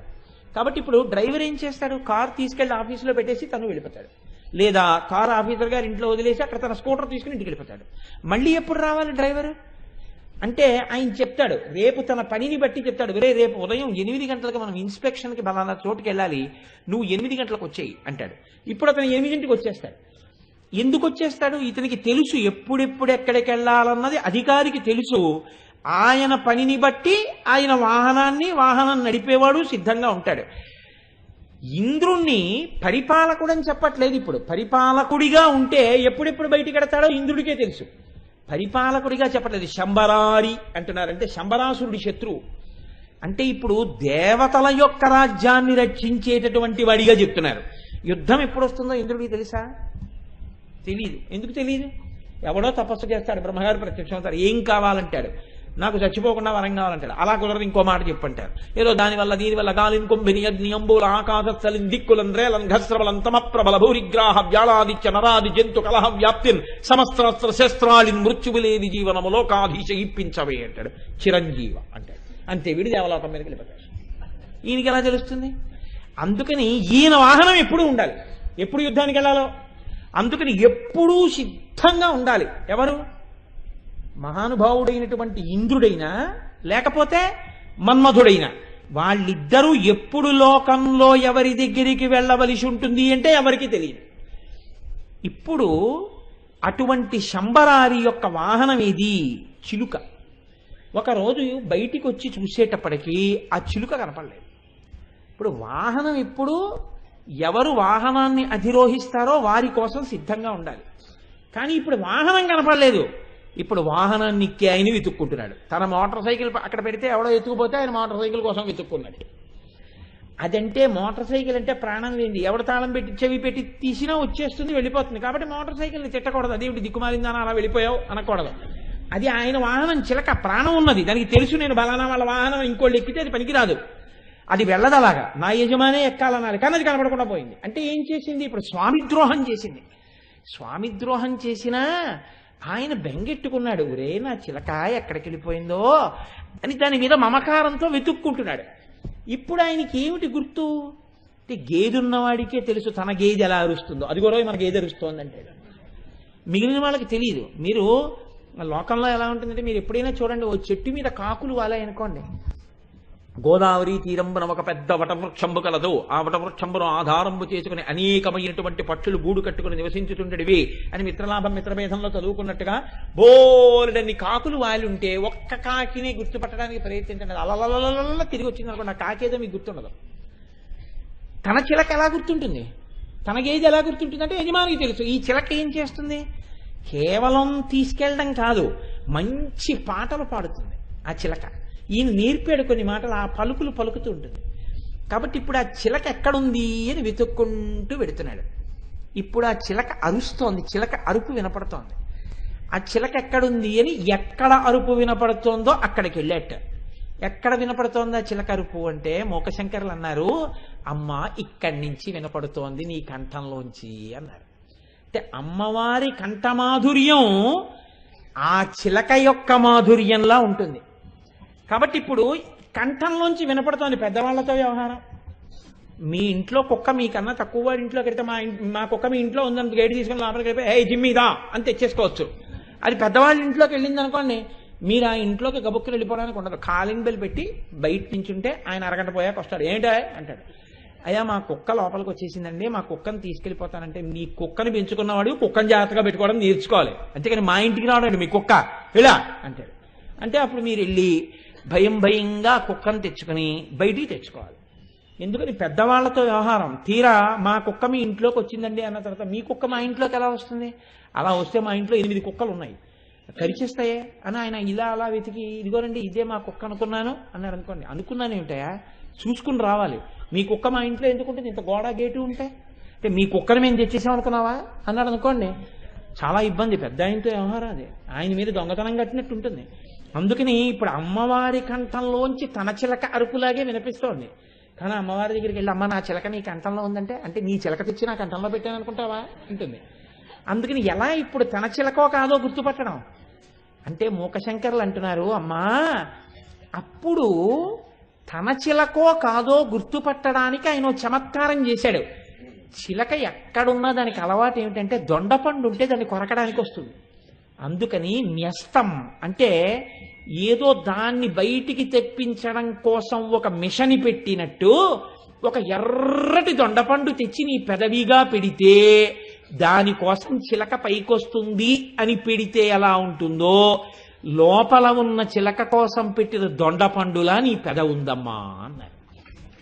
అంటే ఇప్పుడు దొండపండు కోసం చిలక పైకి వచ్చింది అనుకోండి, తన చిలక అయితే ధైర్యంగా అమ్మ నా చిలకమ్మ పొరపాటున నీ కంఠంలోకి వచ్చేసింది, అమ్మ నా చిలక పట్టుకెళ్ళిపోతానంటే పట్టుకుపోతుంది. అంతేగాని నా చిలక లోపల ఉందమ్మా అంటే నోరు ముయ్యి అది నా చిలక నా కంఠం రా అందనుకోండి. అప్పుడేలాగా చాలా ఇబ్బంది అండి. ఎందుకంటే అమ్మవారి చేతిలో ఎప్పుడూ ఓ చిలక ఉంటుంది. ఆ చిలకతో చెప్తున్నారు గమ్మత్తు. అందుకని అమ్మవారి దగ్గర ఓ చిలక ఉంది, శారదాదేవి దగ్గర చిలక ఉంటుంది. వారువంబులు కులమసాములు మాకు కుమలయాక్షి చదలేటి బంగారు జలరుహంబుల తుండ్లు భోజనంబులు మాకు పువ్వుబోని సత్యలోకము దాక సకలలోకంబులు ఆటపట్టెలు మాకు అబ్జవదన భారతీదేవి ముంజేతి పలుక చిలుక సదయ గజయాన సద్బ్రహ్మచారి మాకు వేదశాస్త్ర పురాణాది విద్యలెల్లా తరుణీ నియాన ఘంటాపదంబు మాకు అంటుంది చిత్రనీయంలో హంస. అందుకని భారతీదేవి ముంజేతి పలుక చిలుక సదయ గజయాన సద్బ్రహ్మచారి మాకు. మేము ఎవరితో ఆటలాడుకుంటామో తెలుసా? శారదాదేవి పక్కనుండే చిలక మా ఫ్రెండ్, మేము ఆడుకుంటూ ఉంటామని చెప్పింది ఆ హంస నలుడి దగ్గరికి రాయబారానికి వెళ్ళినప్పుడు. అందుకని అటువంటి చిలక అమ్మవారి దగ్గర ఉంది. ఈ చిలకేనేమిటి? అందుకని మనం మర్యాద తప్పిపోయి అమ్మవారిని నా చిలకే నీ కంఠంలో ఉందంటే, అంటే నీ చిలక ఉంటే తప్ప పాటి పలకలేనా అని అమ్మవారంటే ఇంద్రపద ఊడిపోతుంది. అందుకని అలా అండమ్మ అనేసి ఓ చిలకని తీసుకొచ్చా, ఓ దొండపండు అక్కడ ఎట్టేట. ఇప్పుడు బయటికి వస్తుంది చిలక దొండపండు కోసం. తన చిలక అయితే అమ్మ నా చిలకమ్మ అంటాడు. కాకపోతే ఏమీ తెలియని వాళ్ళే వెళ్ళిపోతాడు. ఎందుకు పెట్టావో ఈ దొండపండు అందనుకోండి. దీనికి నీ పెదవికి పోలికేశారు కదమ్మా లలితా సహస్రంలో, ఇది ఎంత పనికి మాలిందో చూద్దామని పెట్టానమ్మా అని వెళ్ళిపోతాడు. ఇప్పుడు గొడవ లేదుగా. అందుకుని పెట్టిందా అన్నట్టుగా కలమంజుల వాగనుమిత గలపంజరగత సుఖగ్రహౌత్కంఠ్యాత్ అంబరదనంబరితే శంబరారిణాన్యస్తం బింబఫలం శంబరారిణాన్యస్తం. దొండపండు తీసుకొచ్చి అక్కడ న్యాసంగా పెట్టారా అన్నట్టుగా ఉందమ్మా అని పెదవి అన్నారు. మూకశంకరులు అలా చెప్పారు, శంకరాచార్యులు వారు ఇలా చెప్పారు, వసిన్యాది దేవతలు అలా చెప్పారు. ఎవరు ఎలా చెప్పినా మీరు మాత్రం ఒక్క విషయాన్ని చాలా జాగ్రత్తగా గమనించవలసి ఉంటుంది. ఈ నామం యొక్క వైశిష్ట్యంలో అమ్మవారి పెదవుల యొక్క పరమ సంకేతం ఇది. మీరు ఆలోచించండి. అమ్మ పెదవులుగా వాటిని మీరు ఉపాసన చేస్తే ఆ పెదవుల యొక్క గమ్మత్తు ఏది అంటే, ఆ పెదవులు మీరు పెరిగి పెద్దవారవడానికి అడ్డు వచ్చిన వాటిని తొలగతోసిన హేతువులు. మీరు బాగా గుర్తుపట్టండి నా మాటని. ఒకడు నల్లగా పుట్టాడు, ఒంటికంటితో పుట్టాడు, ఒక్కొక్క చేతికి 9 వేళ్లతో పుట్టాడు, చాలా చికాగ్గా ఉంటాడు, ఎప్పుడూ చర్మవ్యాధి, ఎప్పుడూ ఒంటి నిండా గజ్జి. ఇప్పుడు ఈ పిల్లవాడు అమ్మకి బరువు అవుతాడని మీరు అనుకుంటున్నారా? అమ్మకి ఎప్పుడూ బరువు కాడు. అమ్మ మాత్రం ఈ పిల్లాడిని ఒళ్ళో పడుకోబెట్టుకుని నా కన్నవాడే, నా కొండే, నా బంగారు తండ్రే అని ముద్దులెట్టుకుంటుంది. నేను దీనికి ఒక ప్రత్యక్ష సాక్ష్యం ఒకటి చూశానండి ఒకసారి జీవితంలో. నేను పెద్దాపురంలో ఉండే రోజుల్లో నాకు బాగా ఆత్మీయత కలిగినటువంటి దేహబంధు ఒక ఆయన ఉండేవారు. ఆయన రోడ్స్ అండ్ బిల్డింగ్స్ డిపార్ట్మెంట్లో వర్క్ ఇన్స్పెక్టర్గా చేసేవారు. నేను అన్నగారు అన్నగారు అని పిలుస్తుండేవాడిని. ఆయన ఎందుకో ఎక్కడో ఏదో రోడ్లు వేస్తున్నారు, నాకు ఆ ప్రాంతం సరిగ్గా జ్ఞాపకం లేదు, కానీ వేస్తుంటే ఏదో ఖాళీగా ఉన్నాను కదా అని సరదాగా వస్తారా చూస్తారా అంటే నేను ఎందుకో నిష్కారణంగా వెళ్ళాను అక్కడికి. ఏదో చూసారా ఏమి తోచనమ్మ తోడికోడలు పుట్టింటికి వెళ్ళింది అని ఓ సామెత, అందుకని నేను వెళ్ళాను. నాకు ఆ పనేం లేదు. అక్కడ ఒక ఆవిడ ఏం చేసిందంటే, ప్రసవం అయింది, రెక్కాడితే కానీ డొక్కాడదు, తన చంటి బిడ్డని ఆ రోడ్డు పక్కన ఉన్నటువంటి ఒక చెట్టుకి ఒక పాత చీరలో వేలాడదీసి ఆ పిల్లవాడిని అందులో పడుకోబెట్టింది. ఆ తల్లి, నేను ఏమీ ఆవిడ్ని అమర్యాద చెయ్యాలని మాట అంటలేదు, నల్లగా కాటుక ఎలా ఉంటుందో అలా ఉంది, ఒళ్ళంతా చెమటలు పట్టేసి ఆ రాళ్ళు పెద్ద పెద్ద తట్టతో రాళ్ళు పట్టుకెళ్ళి పోసి వస్తోంది. ఎండాకాలం చెమట ముద్దయిపోయి ఉంది ఆవిడ. ఒళ్ళు అక్కడ నిలబడితే ఇక్కడికి దుర్వాసన వస్తుంది. అటువంటి స్థితిలో ఉంది ఆవిడ. ఈ రోలర్ అవి తిరుగుతూ రోడ్డు వేసేటప్పుడు ధూళి కదండి, ఒళ్ళంతా ధూళి ధూసర భూరితమై ఉంది. ఆ పిల్లవాడు ఏమి చమత్కారమో, వాడు చాలా బాగున్నాడు, తెల్లగా ఉన్నాడు ఆ పిల్లాడు. ఎలా ఉన్నా తల్లికి బిడ్డడేగా. అలా వెళ్ళిపోతూ అక్కడ ఒక కారు ఒకటి ఆగి ఆ చెట్టు కింద పలహారం చేయడం కోసం ఆ కారులో ఉన్న వాళ్ళు దిగి ఏదో ఆ పళ్ళు పలహారాలు అవి తీసుకుంటూ, అందులో ఒక తల్లి ఈ ఉయ్యలలో ఉన్న పిల్లవాడిని చూసింది. చూసి ఎంత బాగున్నాడో ఈ పిల్లాడని తీసి, ఆవిడ మహదైశ్వర్యవంతురాలు, మెరిసిపోతోంది, అన్ని ఆభరణాలు ధరించింది. ధరించి ఇప్పుడు ఆ పిల్లవాడిని తీసుకుని గుండెల మీద వేసుకుని సంతోషిస్తోంది. నాకు తర్వాత తెలిసింది ఏంటి అంటే, ఆవిడికి పిల్లలు లేరు. ఆవిడ ఆ పిల్లవాడిని గుండెల మీద వేసుకుని పొంగిపోతాడు. వాడు కయ్యోమని ఏడుస్తున్నాడు. ఈ తల్లి ఎక్కడి నుంచో అక్కడ రాళ్ళు పోస్తున్నది చూసి నవ్వుతూ వచ్చి ఆ పైన కట్టినటువంటి చుట్ట కుదురు తీసి ఇలా దులిపి ఎడం భుజం మీద వేసుకుని ఆ కట్టినటువంటి ఆ పమిట విప్పి ఇలా దోపుకున్న చీర కిందకి విప్పి దుమ్ము దులుపుకుని ఆ పిల్లవాడిని తీసుకుని ఇలా చేతుల్లో పట్టుకుని ఆవిడ అంది. అనేటప్పటికి వాడు ఇంత బోసినవ్వు నవ్వి ఆవిడ పాలిస్తే అంత చెమట వాసనతో ఉన్న శరీరంలోంచి స్రవించిన పాలు వాడు గడగడ గడగడ గడగడ తాగేసి నిద్రైపోయాడు. ఈ తల్లి అలా చూస్తూ నిలబడి ఎంత అందంగా ఉన్నాడో ఈ పిల్లాడంది. వెళ్ళిపోయింది. ఈ పిల్లవాడిని ఒళ్ళో పడుకోబెట్టుకుని ఆవిడ వచ్చినటువంటి భాషలో నా బంగారు తండ్రి, నా వజ్రాల కొండ అని ముద్దులాడి ఆ పిల్లవాడిని ఉయ్యాల్లో పడుకోబెట్టుకుని మళ్ళీ ఆవిడ పని చేసుకోవడానికి వెళ్ళిపోయింది. మీరు చూడండి, ఇందులో గమ్మత్తు, అందులో పెద్ద రహస్యం ఏమి ఉండదు. నా బుర్ర నేను అలా అంటుంటాను అలవాటు కొద్దీ. తల్లికి పిల్లవాడంటే తన బిడ్డ అంటే లోకమంతా వదిలేసిన వాడైనా సరే అమ్మకి ప్రాణం. అమ్మతనాన్ని చూసేటప్పుడు తన అమ్మ అయితే చాలు తప్ప ఈ అమ్మ కన్నా ఆ అమ్మ బాగుందని చెప్పి ఆ అమ్మని ప్రేమించడం తెలియని తనం బిడ్డతనం కదండి. ఈ అమ్మ కన్నా ఆ అమ్మ బాగుందని ఏ పిల్లవాడు ఇంకో అమ్మతో వెళ్ళిపోడు. అమ్మ అంటే అంతే. అమ్మ ధనికురాలా, అమ్మ దరిద్రురాలా వాడికి తెలియదు. అమ్మ ఈ అందగత్య, అమ్మ అందవిహీనురాలా, అసలు శాస్త్రంలో ఆ మాటే లేదు. అమ్మ అమ్మే, బిడ్డ బిడ్డే. బిడ్డ లోకంలో అందరూ వీడంత పనికిమాలిన వాడు లేడు, వీడు ఇలా ఉంటాడు అలా ఉంటాడని ఎవ్వరూ ఇలా బుగ్గగిల్లిన వాళ్ళు కూడా లేరు ఆ పిల్లాడిని. కానీ ఈవిడ ఆ పిల్లాడిని పట్టుకుని పేరంటాలకు ఎడుతుంది, ఆ పిల్లాడిని పట్టుకుని బజారుకి ఎడుతుంది. అందరూ పేరంటాలకు వచ్చిన మిగతా పిల్లలందరినీ చూసి వీడిని చూసి వీడేవిడు ఇలా ఉన్నాడని చెప్పేసి వాడిని వెటకారం ఆడినా ఆవిడ బెంగ పెట్టుకుని కళ్ళమ్మ నీళ్లు పెట్టుకుని వాడిని తీసుకొచ్చి నీకేం పర్వాలేదు నాన్న, వాళ్ళందరూ అలా అంటే అన్నారులే, నువ్వు నా వజ్రాల కొండవిరా, నువ్వు నా బంగారు తండ్రివిరా అని కళ్ళమ్మటి నీళ్లు పెట్టేసుకుని నువ్వు ఒకనాడు వృద్ధిలోకి వచ్చిన తర్వాత వీళ్ళందరూ నీ కాళ్ళ మీద పడతారులే నాన్న, తొక్కదేముందిరా ఒంటి మీద్ది, నీ మనసు బంగారం నాన్న, పార్వతీదేవి నలుపు, నారాయణుడు నలుపు, ఏది నలుపు కాదురా, లోకానికి నీళ్ళిచ్చేటటువంటి మేఘం నలుపు, అన్నీ నలుపు, తెలుపుగా ఉన్నవన్నీ కూడా ఓ పైకి తెల్లగా కనపడినవన్నీ గొప్పవేంటి, ఇంత మరకబడితే అసహ్యంగా అయిపోయేటటువంటి తెల్ల పంచ గొప్పదా, ఎన్ని అన్నిటినీ ఇంద్రియాలని పక్కన పెట్టి దీక్షావస్త్రంగా తీసుకున్న అయ్యప్ప స్వామి భక్తులు కట్టుకున్న నల్ల పంచ గొప్పదా, నువ్వు అయ్యప్ప స్వామి దీక్షితుడు కట్టుకున్న పంచలాంటి వాడివిరా నాన్న, వాళ్ళకేం తెలుసురా, భోగం అనుభవించడానికి వెళ్ళి విటుడు కట్టుకున్న తెల్ల పంచలాంటి వాళ్ళు రా వాళ్ళందరూ అని ఇంత కవిత్వం చెప్పేస్తుంది ఆవిడ. వీడు అసాధారణ ప్రజ్ఞాశాలి అయి వీడి అందం చూడ్డానికి ఏముండదు. అబ్దుల్ కలాం గారు అందం చూడడానికి ఏముంటుందండి, మధ్యపాపిడి తీసి ఇలా చూపితే ఇంత ఊట జుత్తు ఇక్కడ వరకు పిట్టంత మనిషి, ఏముంటుంది అందం ఆయన వస్తే.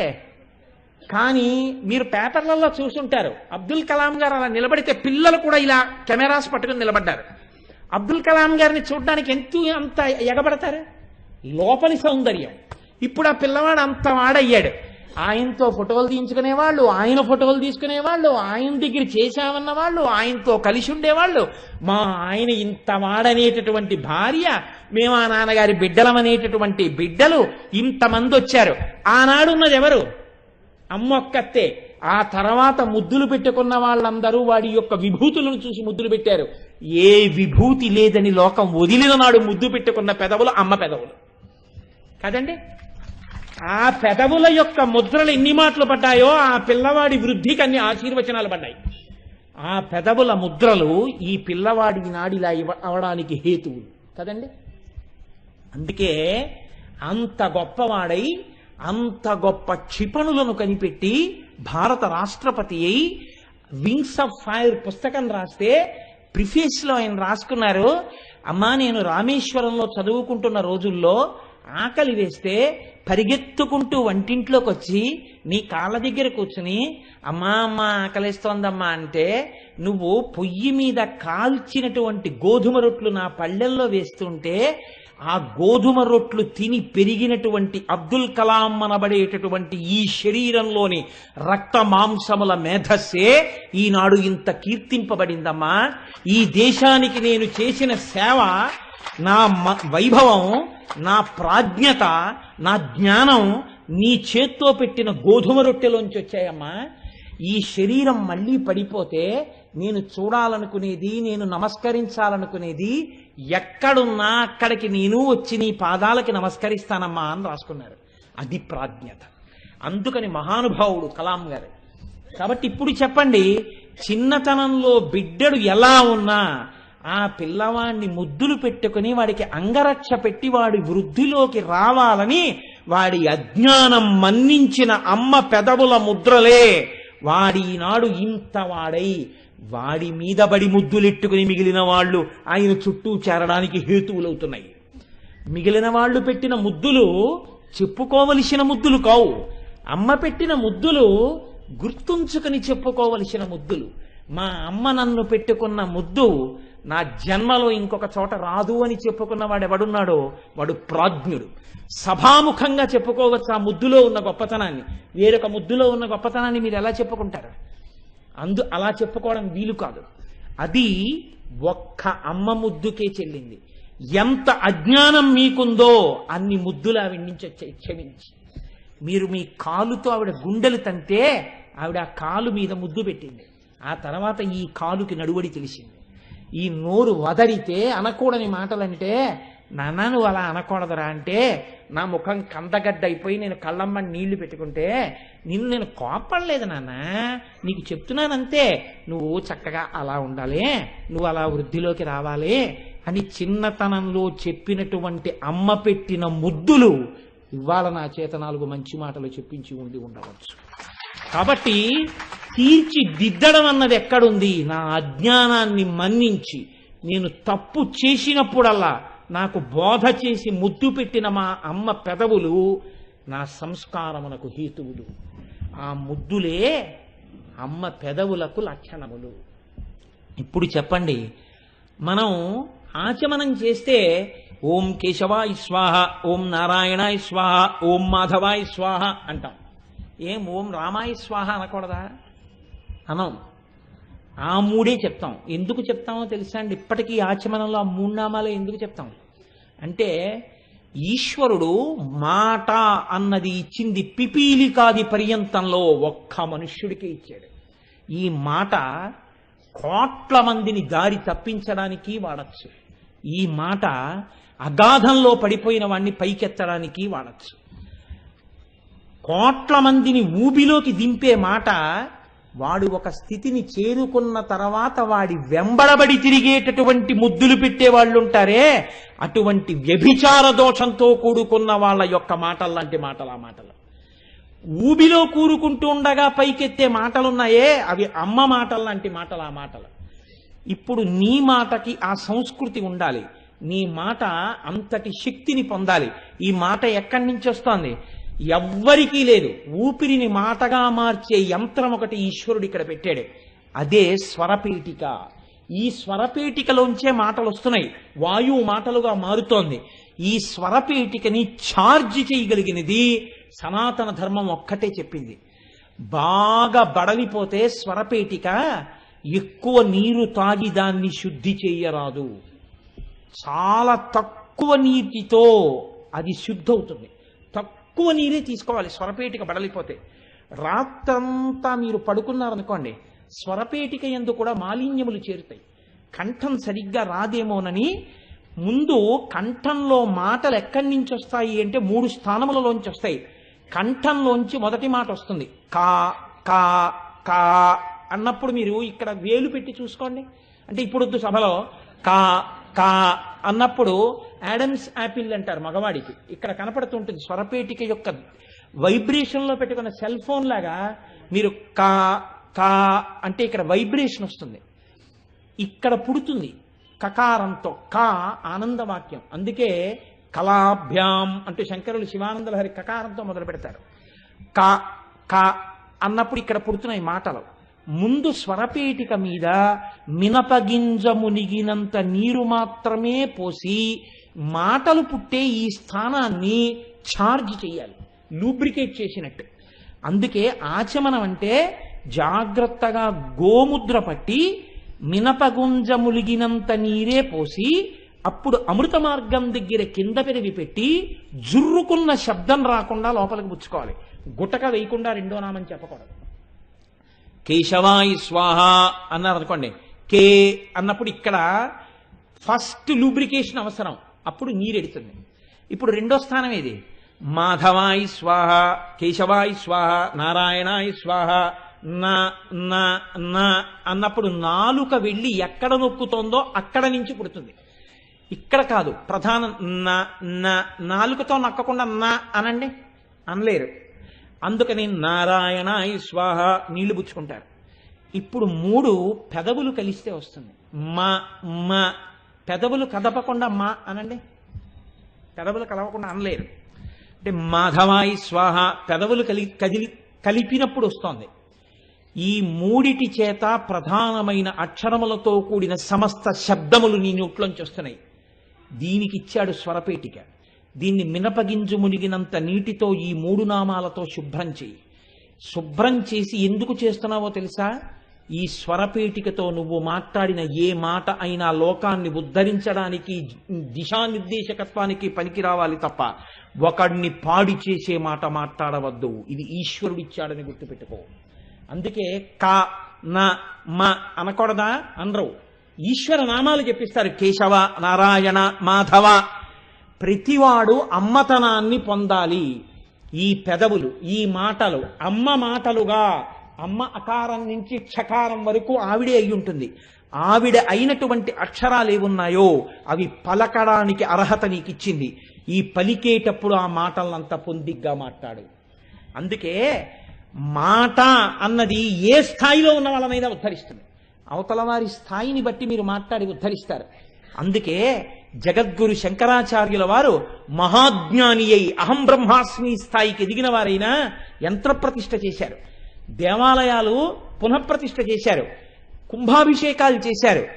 సామాన్యమైనటువంటి స్తోత్రాల దగ్గర నుంచి ప్రస్థానత్రయానికి భాష్యాల వరకు ఇచ్చారు. అంటే గురువు అన్నవాడి యొక్క లక్షణం ఏదై ఉండాలి? నేను కొంతమంది దగ్గరికి మాత్రమే వెళ్ళి మాట్లాడగలనన్నవాడు గురువు కానే కాడు. ఏ స్థాయిలో ఉన్నవాడి దగ్గర నుంచి అయినా సరే, ఏ స్థాయికి ఎదిగిన వాడి వరకైనా సరే, నీ మాట ఉద్ధరించేటట్టు నువ్వు మాట్లాడగలిగిన నాడే నువ్వు గురువు. గురువు అంటే మమేకమగుట.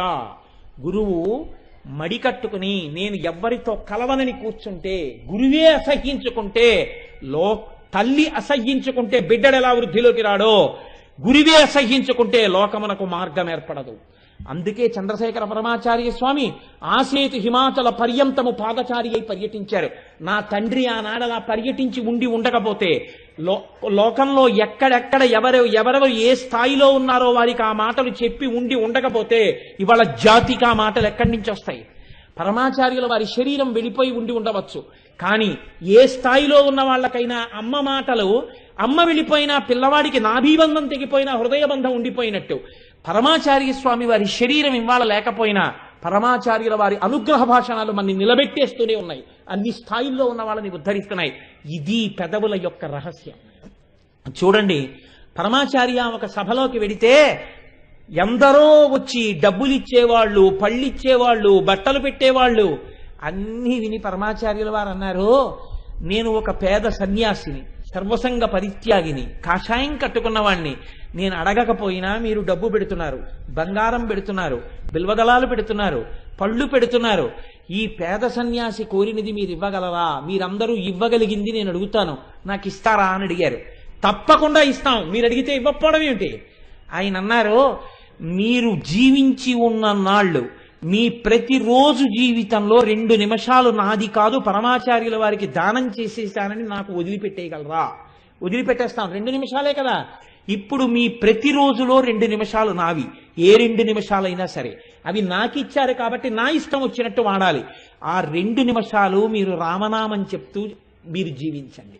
ఇప్పుడు చెప్పండి, బతికున్న నాళ్ళు రామనామం 2 నిమిషాలు చెప్పినవాడు వాడు ధన్యత పొందాడా? పరమాచార్యుల వారు ధన్యుడవడానికి అడిగారా? చెప్పినవాడు ధన్యుడవడానికి ఇచ్చారు. అది అమ్మ పెదవులు, అవి అమ్మ మాటలు. అవి ఎలా ఉంటాయో తెలుసా అండి? అమ్మ అనుగ్రహంతో పుడతారు వాళ్ళు కారణ జన్ములు. వాళ్ళందుకే వాళ్ళకి పాఠాలు ఎక్కడి నుంచో రావు. అమ్మ ప్రథమ గురువు అయినట్టే భావనయే అమ్మ. వాళ్ళు ఇక్కడి నుంచి లోకమంతా ఒకలా చూస్తే వాళ్ళొక్కళ్ళు ఒకలా చూస్తారు. ఈ చూడ్డంలోనే వాళ్ళు మహాపురుషులు అవుతారు. ఇంగ్లీష్లో ఒక ప్రొవెర్బ్ ఉంది, 2 men look through the same bars, one at the stars and one at the mud. ఇద్దరూ ఒక్క అద్దంలోంచే చూస్తున్నారు. ఒకడు ఆకాశంలో నక్షత్రాలు చూస్తున్నాడు, ఒకడు బురద వంక చూస్తున్నాడు. అంతే, చూసే దృష్టిని బట్టి. మీకు నేను ఒక ఉదాహరణ చెప్తాను. చంద్రశేఖర పరమాచార్య స్వామి వారు చిన్నతనంలో మహానుభావుడు ఒక ఇంట్లో వారు ఉన్నటువంటి సందులో పెద్ద గడబిడ అవుతోంది. ఆ ఇంటి వారు తాళం వేసుకుని ఎక్కడికో వెళ్ళారు. దొంగలు దూరారు, పట్టుకుందామని చెప్పి ఆ సందులో ఉన్న వాళ్ళందరూ లేచి, ఇదేమిటి దొంగ ఇంత అల్లరి చేస్తున్నాడు, లోపల గిన్నెలన్నీ పడేస్తున్నాడని కర్రలు పట్టుకున్నారు, బడితలు పట్టుకున్నారు. జాగ్రత్తగా మారుతాళంతో తాళం తీశారు. తాళం తీసి తలుపులు తీస్తే ఆ ఇంట్లో దూరినటువంటి ఒక పిల్లి పాకం తయారు చేసినటువంటి ఇరుకుమూతి కలిగిన పాత్రలోకి పాకం కోసమని మెడపెట్టింది. మెడపెడితే పైకి తీసుకోవడం రాలేదు, పాకం నాకేసింది. కళ్ళు కనపడక కంగారెత్తిపోయి పరిగెడుతుంటే ఇప్పుడు ఆ ముఖానికి పట్టుకున్న చెంబు బిందెల్ని గిన్నెల్ని కొడుతోంది. ఇది చప్పుళ్ళు. ఇప్పుడు ఈ పిల్లిని పట్టుకున్నారు. పట్టుకుని దాన్ని ఒక గొంజకేసి కట్టి ముఖానికి ఉన్నటువంటి పాత్ర లాగేశారు. అందరితో పాటే ఈ పిల్లవాడు కూడా చూశాడు. అందరూ దిక్కుమాల పిల్లి ఇంట్లో దూరిందనుకుని పడుకున్నారు. పడుకుని నిద్ర పట్టని వ్యక్తి ఒక్కడే, ఒక పిల్లవాడు ఆలోచించాడు. మనుష్యుడు జీవితంలో ప్రతి దాని మీద ఆశ పెంచుకొని తలదూర్చిన వాడికి ఈ పిల్లికి ఏం తేడా అని. ప్రతి దాని మీద ఆశతో తలదూర్చిన వాడు కళ్ళు కనపడక ఇలాగే కొట్టుకుంటున్నాడు. అన్ని ఆశలు వదులుకొని ఈశ్వరుణ్ణి నమ్ముకున్నవాడు హాయిగా సుఖంగా ఉండగలుగుతున్నాడు. ఇదే భగవాన్ రమణులు అంటారు. రమణులు ఒకసారి ఏదో పుస్తకం చదువుతుంటే ఒక వ్యక్తి నిలబడ్డాడు. ఎందుకు వచ్చావు ఈ మాత్రం దానికి, వెళ్ళో అని అరుస్తున్నారు. రమణులు తలెత్తి అడిగారు, ఏమి ఎందుకు అరుస్తున్నారు, ఏం కావాలి అతనికి అని అడిగారు. కడుపు కాలిపోతోందయ్యా, పట్టెడు అన్నం పెట్టించండి అన్నాడు. అంటే రమణులు అన్నారు, వెంటనే ఇతన్ని తీసుకెళ్ళి అన్నం పెట్టించండి అన్నారు. అతన్ని రా అని తీసుకెడుతున్నారు. రమణులు కళ్ళజోడు తీసి పక్కన పెట్టన్నారు. వాడు ఏమీ లేనివాడు కాబట్టి వాడికి పట్టెడన్నంతో తృప్తి. అన్నీ ఉన్నవాడికి చాలా ఆశలు, వాడికి తృప్తి నువ్వు ఇవ్వలేవు. చూశావా, కౌపీనవంత ఖలు భాగ్యవంత. పరమాచార్యుల వారిని చిన్నతనంలో ఈ సంఘటన చూసిన పిల్లవాడే తరువాతి కాలంలో అన్ని ఆశలు వదులుకుని చంద్రశేఖర పరమాచార్య స్వామి అయి నడిచే దేవుడై, కాంచీ పీఠాధిపతి అయి, మహానుభావుడై ఈ భూమండలం మీద 4 చెరగులా నడయాడి ఎన్ని ఉపదేశాలు చేశారో లోకులకు. ఒక్క సంఘటన ఆయన మారారు. ఆయన్ని మార్చిన తరువాత ఆ పెదవులలోంచొచ్చిన మాటలన్నీ మన్ని పైకెత్తిన అమ్మ ముద్దులు. ఆ ప్రతి మాట మన్ని సంస్కరిస్తుంది. 77 వచ్చేసిన తర్వాత పరమాచార్యుల వారికి ఒక చిత్రమైనటువంటి సంఘటన జరిగింది. చిన్నతనంలో ఏ పిల్లి అలా చేసిందో అలాగే ఒక పిల్లి మఠంలో కూడా చేసింది. పరమాచార్యుల వారికి వచ్చి పీఠం మేనేజర్ చెప్పాడు, పిల్లి ఒకటి పాల గిన్నెలు పాల చెంబులో తల పెట్టేసిందండి, తల ఊడి రాలేదు, పరిగెత్తింది అన్నారు. అంటే పక్కన ఉన్న మిగిలిన వాళ్ళు అన్నారు, ఇక నుంచి పాల గిన్నెల మీద మూత పెట్టండి అన్నారు. పరమాచార్య స్వామి నవ్వి అన్నారు, పెద్ద పాల గిన్నె పెడితే తాగి పిల్లి వెళ్ళిపోతుందిగా అన్నారు. ఎంత తేడాయో చూడండి, ఎంత తేడాయో చూడండి. వేరొకడు ఆ పిల్లి ఆ పాలు తాగాలి, ఇది పరమాచార్యుల వారు. ఇది మహాత్ముల యందుండే మార్పు. ఇది అనుష్ఠానంలోకి వచ్చినవాడు మహాపురుషుడు. నోటితో మాత్రమే బోధించినవాడు ఆ స్థాయిని కోరుకుంటున్నవాడు అయి ఉండొచ్చేమో, చేరినవాడని నమ్మకం లేదు. ఆ పరమాచార్య నిరంతర సమాధిలోకి వెళ్ళేవారు. ఇలా గోడ కానుకుని కూర్చున్నారు. అస్థిపంజరం అయిపోయిందండి శరీరం. ఇంత ముద్ద తినేవారు కాదు మహానుభావుడు. ఎప్పుడు తినేవారు, ఎంత ధర్మమో, ఎంత నియమమో, ఎప్పుడూ అనుగ్రహ భాషణమే, ఉద్ధరించడమే లోకాన్ని. ఓ గోడ కానుకుని కూర్చుంటే సత్యదండం పట్టుకుని కాసేపటికి బహిర్ముఖులయ్యారు. శిష్యుణ్ణి పిలిచి తల మీద ఉన్నటువంటి వస్త్రం తీసి వీపు మీద ఉన్న వస్త్రం తీసి అన్నారు, చెదపురుగులు నా వీపు మీద పాకుతున్నట్టున్నాయి, ఒక్క పురుగు చచ్చిపోకుండా జాగ్రత్తగా తీ అని ఒంగున్నారు. అప్పటికి 70 ఏళ్లు దాటిపోయిన ఒగ్గు, వెన్నుపూసలు కనపడుతున్నాయి, ఉరప్పంజరం కనపడుతోంది. ఈ చెదపురుగులు అప్పటికే వీపు మీద కురుకేస్తున్నాయి. చాలా జాగ్రత్తగా శిష్యులు ఆ చెదపురుగుల్ని ఒక్కొక్క దాన్ని లాగి పక్కన పడేసి, ఒక్క చెదపురుగు కూడా చచ్చిపోలేదండి, అన్నీ తీసేసామన్నారు. పోన్లే అని వీపు తడుముకుని వెళ్ళిపోయారు తప్ప ఇలా అనుకుంటే అయిపోతుంది, అలా అనలేదు. అవి ఈశ్వరుడి దృష్టిలో జీవులు. భగవాన్ రమణులు అంటారు, వారు ఆయన అది అని కూడా అనేవారు కాదు, చిరతపులది కుక్క అది అనేవారు కాదు. వారు ఆ తోలు కప్పుకున్నారు, మీరు ఈ తోలు కప్పుకున్నారు, పై తోలు ఎందుకు చూస్తారు, లోపలి తత్వం అదే కదా, వారు ఎందుకు వచ్చారు అనేవారు. ఇది అద్భుతం, ఇది సనాతన ధర్మపు పట్టుగొడుగు. వాళ్ళు కారణజన్ములు, వాళ్ళ మాటలు అమ్మ ముద్దులు, ఆ ముద్దులకు ఆధారం ఆ పెదవులు. ఆ పెదవుల మాటలు, ఆ పెదవులు కదిలితే వచ్చిన మాటలు అమ్మ మూతి ముడిచిపెట్టిన ముద్దులు. పెదవులు విప్పి ముద్దు పెట్టారు, పెదవులు మూసి ముద్దు పెడతారు. కాబట్టి మూతి ముందుకొస్తుంది. అమ్మ తాను లోకాన్ని ఉద్ధరించడానికి ఈ జాతికంతటికీ తను ఒక్కతే నేను మాట్లాడింది. కానీ ఒక చంద్రశేఖర పరమాచార్య అయి, ఒక భగవాన్ రమణులై, ఒక రామకృష్ణ పరమహంస అయి నా తల్లి ఈ లోకంలో తిరిగింది. తిరిగి అజ్ఞానంతో తప్పులతో ఉన్న పిల్లలందరినీ అందరూ వదిలిపెట్టేస్తే, వీడు మూఢుడు అని, వీడు పనికిమాలిన పిల్లాడని అందరూ వదిలేసినట్టు వదిలేస్తే వాళ్ళు ముద్దులు పెట్టుకున్నారు. అమ్మ ముద్దులు పెట్టుకుని పెంచిన పిల్లాడిలా వారు వాళ్ళ మాటలతో మళ్ళీ వాళ్ళని మార్చి పనికొచ్చేవారిగా మార్చారు. ఆ అమ్మ పెదవులు అంత గొప్ప పెదవులు. ఆ పెదవుల గురించి స్మరించడం, ఆ పెదవుల్ని చూసి అమ్మా ఆ పెదవులు కదమ్మా మమ్మల్ని పోషించినవని అనుకోవడం, నమస్కారం చెయ్యడం మన అభివృద్ధికి హేతువులు. కాబట్టి అలా నా తల్లి పెదవులకు ఒక్కసారి నమస్కారం చేసి సంతోషిద్దాం. నవ విద్రుమ బింబ శ్రీన్యకారి రదనచ్చదా, అది ఆ నామము యొక్క వైభవం. ఇప్పటికే వేళ దాటిపోయింది కాబట్టి ఇక్కడతో ఈ నామాన్ని పూర్తి చేసినట్లుగా ప్రకటిస్తున్నాం. అయిపోయిందని కాదు, ఈ నామమే 42 రోజులు చెప్పచ్చు.